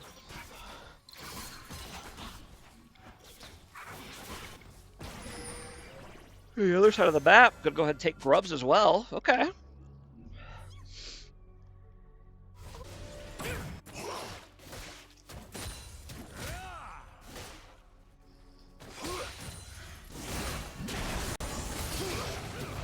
Kung Fu fighting here in the top lane. And here comes the Tahm Kench ulti, but I think Tahm Kench is dead here unless he flashes his W. Yeah, and he has to flash early, but I think he's going to end up getting the return kill anyway. Okay.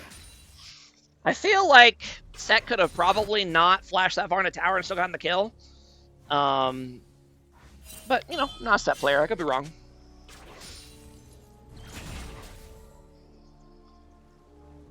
I feel like Set probably didn't need to die to the tower afterwards there, I think.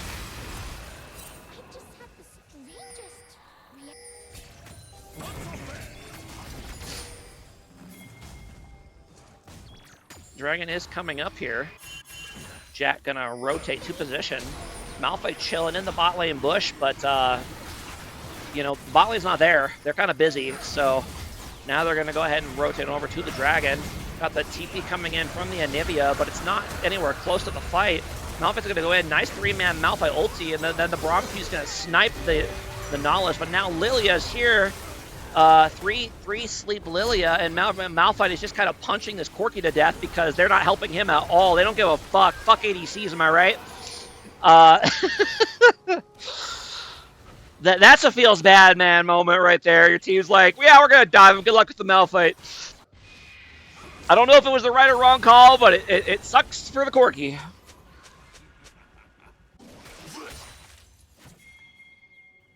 In the end, JAT does get the Dragon, though. My comms right there. Help, help, help, he's killing me, help! Yep. Ooh, nice Tahm ulti into... Oh. But Set, again, able to just ulti right out. Do you choose where to spit them out when you're Tahm? Maybe it would be better to, like, have it, like, spit him out below you instead of behind you, so that he can't just ult directly out of the tower. And meanwhile, Set is doing Set things in the top lane. Not quite able to get the double kill, though.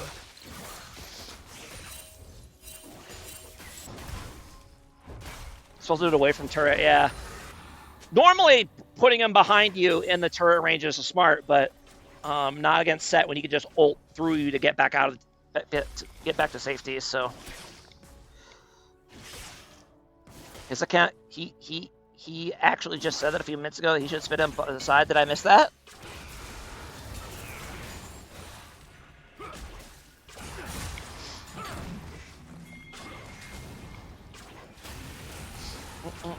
He's in my Discord. Oh, okay, gotcha.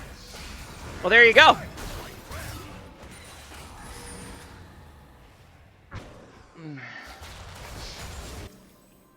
Or are you guys watching it together? That's cool.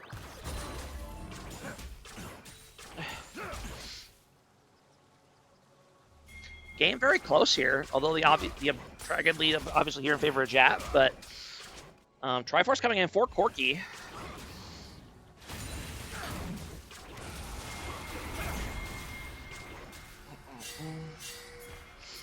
Then TP coming in, but this is a long distance TP. It's going to take a while for him to get there.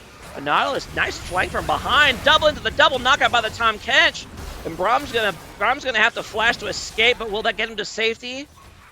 It will. So they only lose one there, which is probably the best case scenario for that play, is that only one of them dies. And Set goes ahead and grabs first tower in the top lane. So that probably wasn't even a worthwhile trade for JAT.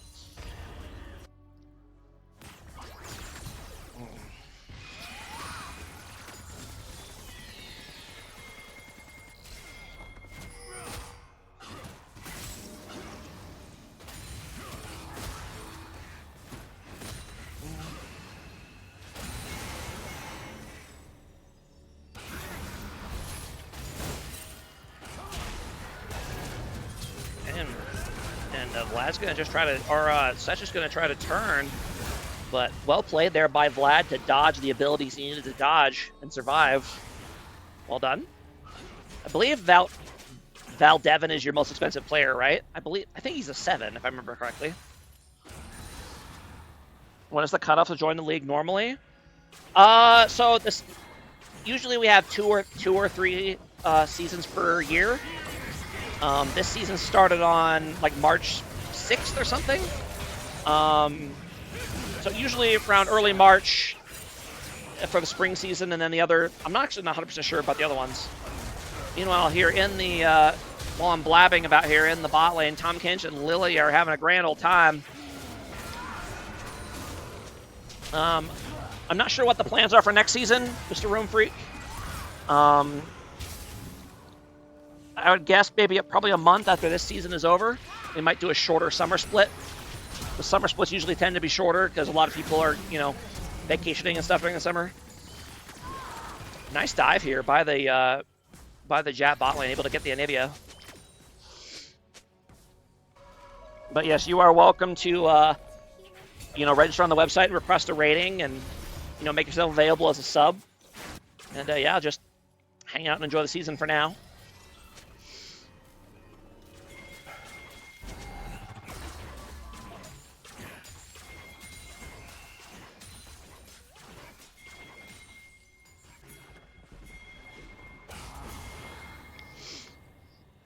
Team's moving here on the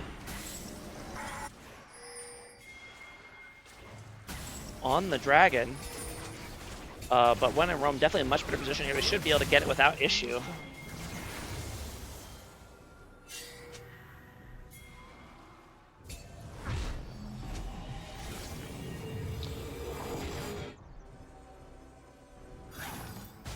League started about 4 to 5 weeks ago. I think cutover was early February.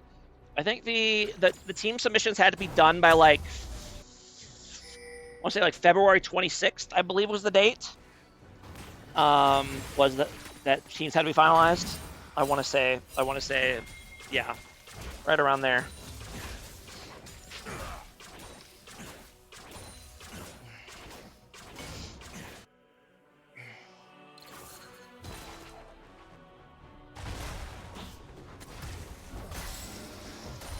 Usually have the league start in late February, then the next season will start mid to late August, maybe?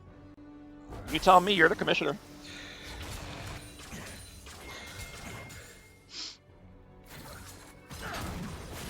Slam, thoughts on Malphite jungle? I don't think that Trevor's learned yet, but it's shite. Apparently the stats say it's really bad. So that does seem to be telling, but I also think Malphite as a champion is, like, as long as you're not terrible and you have decent, like, movement around the map, I think Malphite always has, like, a guaranteed level of impact, right? So yeah, maybe it really is that bad in the jungle, but it seemed okay so far.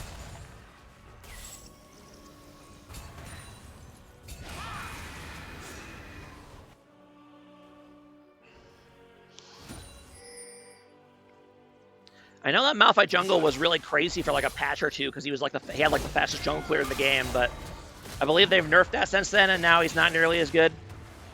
But you know, I do know that. Hold on. Nice play here. 3-man gank here on the set. I do know that. Hold on. We get a solo. Now I'm trying to talk about shit. Stop playing the game so I can talk, thank you. And Vlad is kind of doing whatever the hell he wants to this Anivia. He's going to have some scrambled eggs. Oh my. Yeah, that's why I ban Vlad all the time. Fuck that!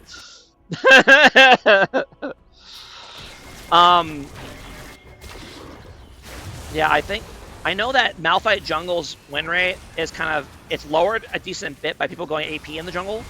Tank Malphite jungle has a much higher win rate. I don't know about this hybrid build that he's doing. I don't know how that one compares, but if you go like, you know, Sunfire and typical tank items, it has about 51.5% win rate, last I checked. Vlad into Anivia is unplayable. You think unplayable for Vlad or Anivia?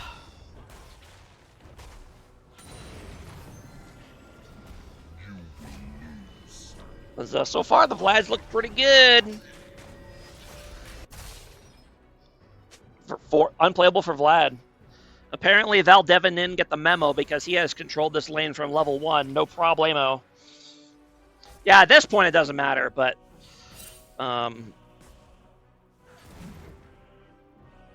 yeah, I mean, even from the beginning, I think Anivia was off champ.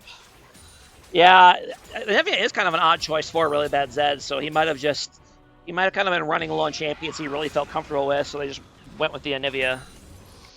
In terms of gold, about a 2k gold lead here for JAT.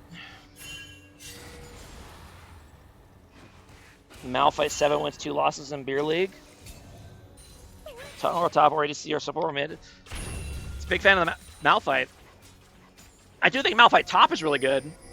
As an AD counter pick, obviously, but Malphite jungle, you know, I mean, the stats don't seem to like it, but at the end of the day, you're still a Malphite. You can still make big plays with ultis, so, you know, I imagine it's still decent.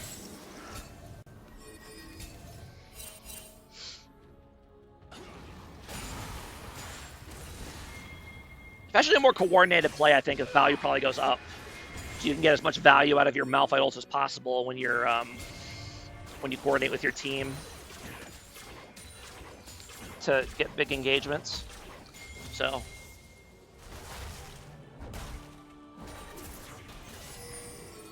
I mean, tanks in general probably have a lot higher win rate in coordinated play, right?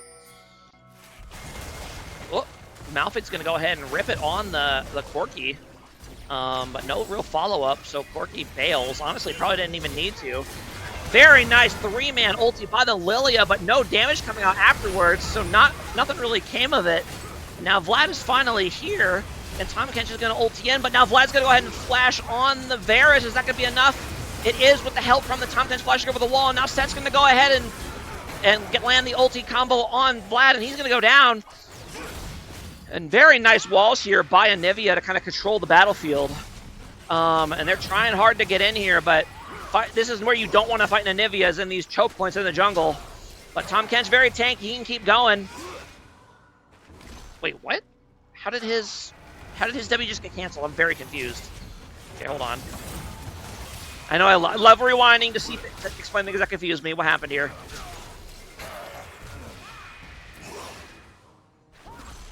Why did his W just cancel? Okay, am I tripping? Am I missing something here? He walked? Can you cancel W mid-cast on Tom Kench? I never knew that was a thing you could do.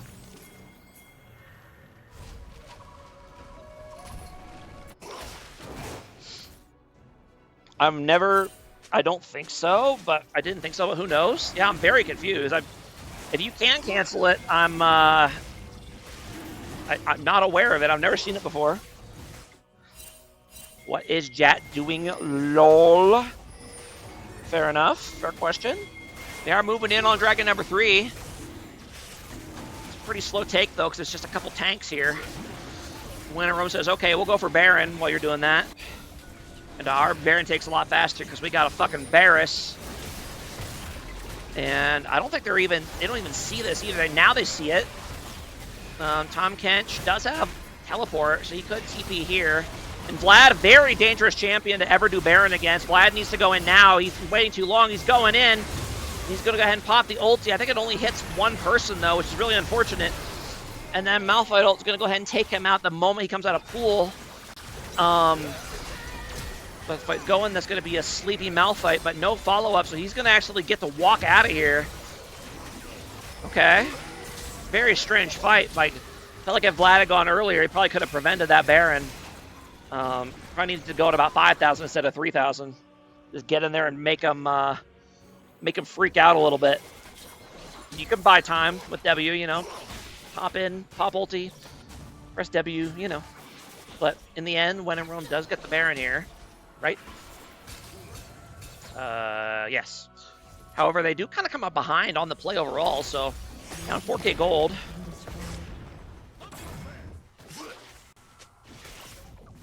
Bad micro Tom.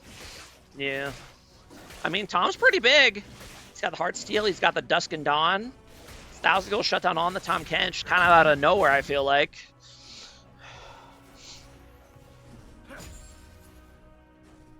And Corki fed as well. Okay. I guess they just been quietly just kind of slowly stacking up the kills, and now they both have huge shutdowns.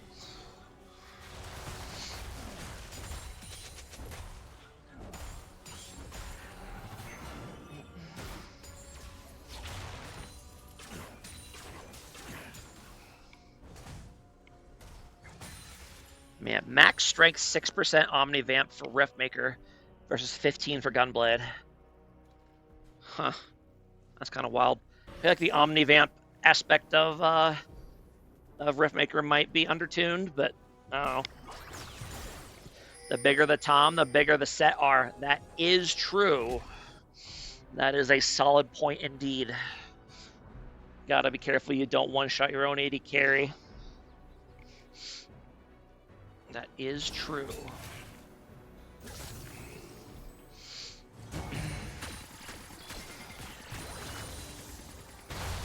Da, da, da.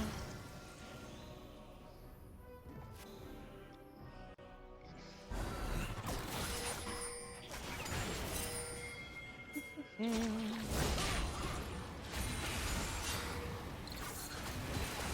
gonna go for a gank here on the set.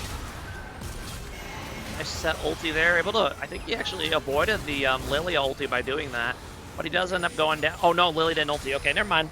Take it back. Yo, you need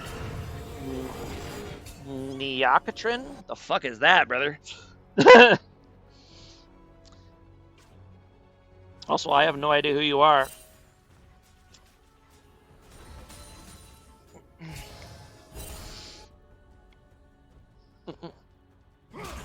Are you one of those people playing in the game, Mr. Smokes?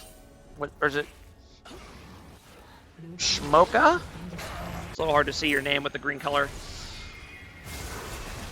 Ooh, nice flash by Vlad. Does have to pull both sums. Your name is Shmoka. Okay.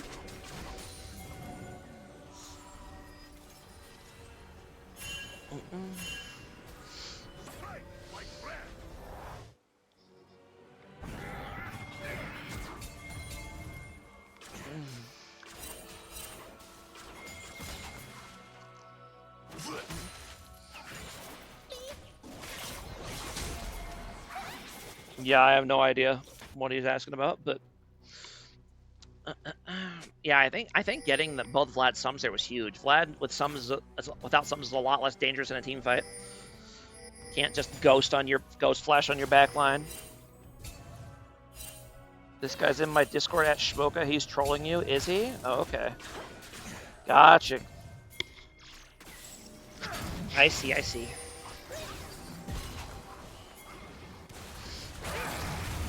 Okay. And Pumpkin's going to go for the engage. Vlad ulti coming in. Only hits one person, I think. A very nice Malphite ulti. I think hits 3 or 4. And now Lilia trying her best. Oh my god, there's so many things flying around. It's hard to tell what the hell is happening. Set does end up going down without really doing much of it, or without managing to get a big W off, and now the rest of the fight's going to go. Malphite doing a lot of damage. And now, oh my god, Leia's going to go ahead and flash in. Corki, oh no, ends up going down. Huge shutdown going over to the Varus. Another huge shutdown goes over. Oh no! The fucking Biden stimulus check going straight to the Varus. 2,000 gold in his pocket.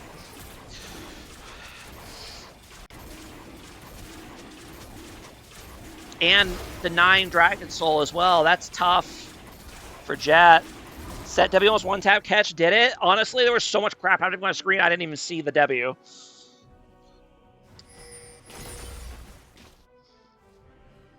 Oh my god, they're throwing. Oh no! Don't throw, JAT. We believe in you. Still in a solid enough spot, but yeah, that is definitely a setback. And now that's going to be a tanky Varus now. He's got that Jock Show and the 3 on-hit items.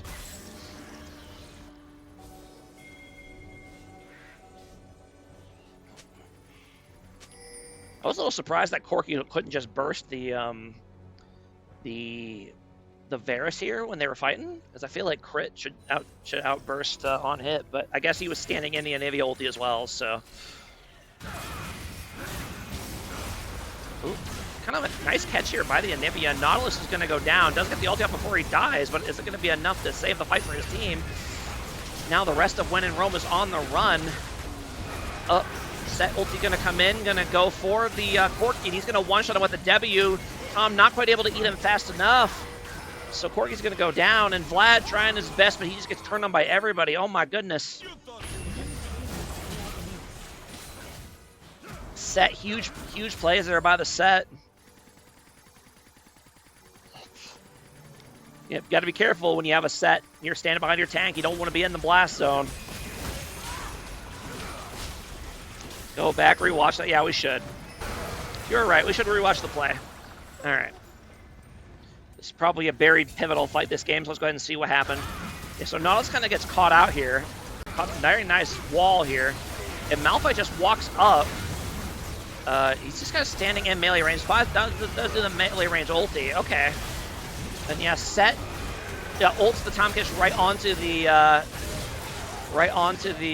Corki, and then gets the W to finish him off, and then lives afterwards as well. My goodness.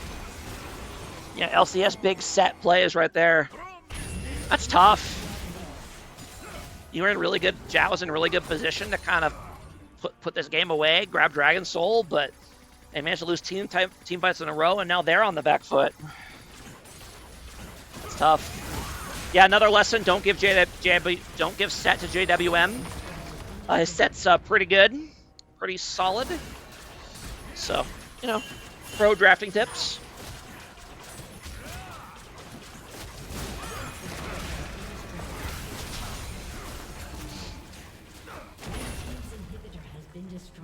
And yeah, now JAT's in a tough spot. Still perfectly winnable for them, but that is definitely a big setback.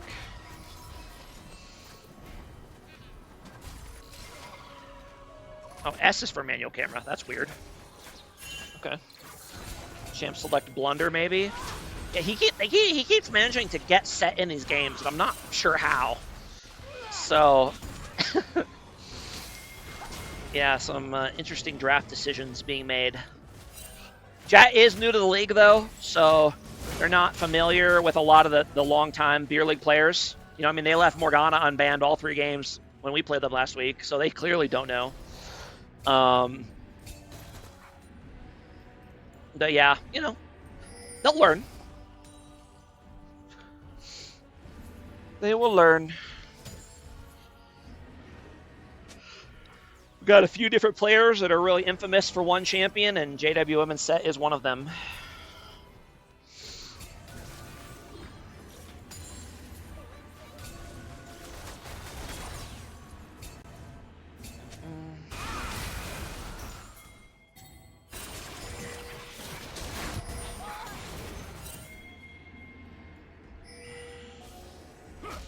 JAT is just better, and they're throwing for content. I leave one tricks open all the time. I'm not talking about one tricks. I'm talking about where, like, they just have a champ that they're just really, like, they have a long history of success with in Beer League, so they just don't get to play it anymore. because people just ban it all the time. Doesn't mean he has to be their main champion, really. Meanwhile, When in Rome's going to go ahead and start this Baron. Fortunately, the health bar is bugged out, but they're doing it pretty fast. This isn't on-hit Varus, so it does the objective very quickly. And JAT, no idea that was happening. Baron just gets taken for free just like that. And they're going to maybe look for a cheeky death push here. Try to bait them in here with the Lilia. We'll see. They are trying to get in position for Dragon here. Okay.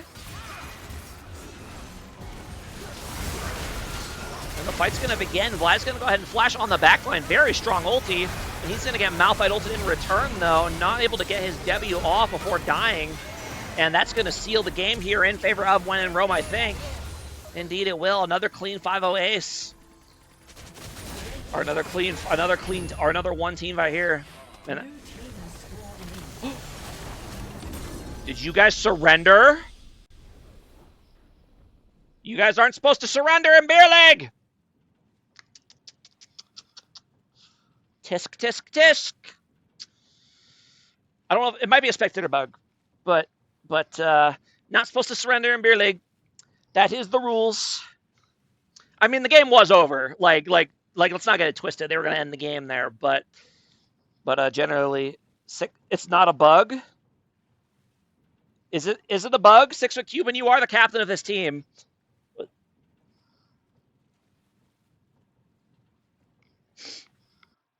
I mean, Spectator Client was being weird there, so I would believe you if you said it was a bug, but swap JAT and Hickey, yeah, there you go, see? All right, well, that'll be it for the cast for today, from me at least. I have been in there the whole time. Okay, it just didn't show on screen. I think we have some other matches that have not been casted yet. I don't remember. I don't know which ones though. If we can figure that out in the if we can figure that out in the production channel, that would be good. But you might grab WWD later. Okay, I think C-Series left to be cast. Okay, yeah, if you want to, by all means, if you want to help out. I don't remember exactly which ones haven't been done yet. So we'll figure it out. And yeah, that'll be it for the stream from me. And thanks for watching, everybody. And tough loss for JAT, but you know they're hanging in there and being competitive. Eventually, you'll break through. That's just how it tends to go. There's a list of production. Oh, okay, let's see. Okay, so I hadn't seen this yet. Okay, cake. Okay, so three light league ones. Got it. All right. Well, yeah. Thanks for watching, everybody. And we'll see you guys on the next stream. All right, bye-bye.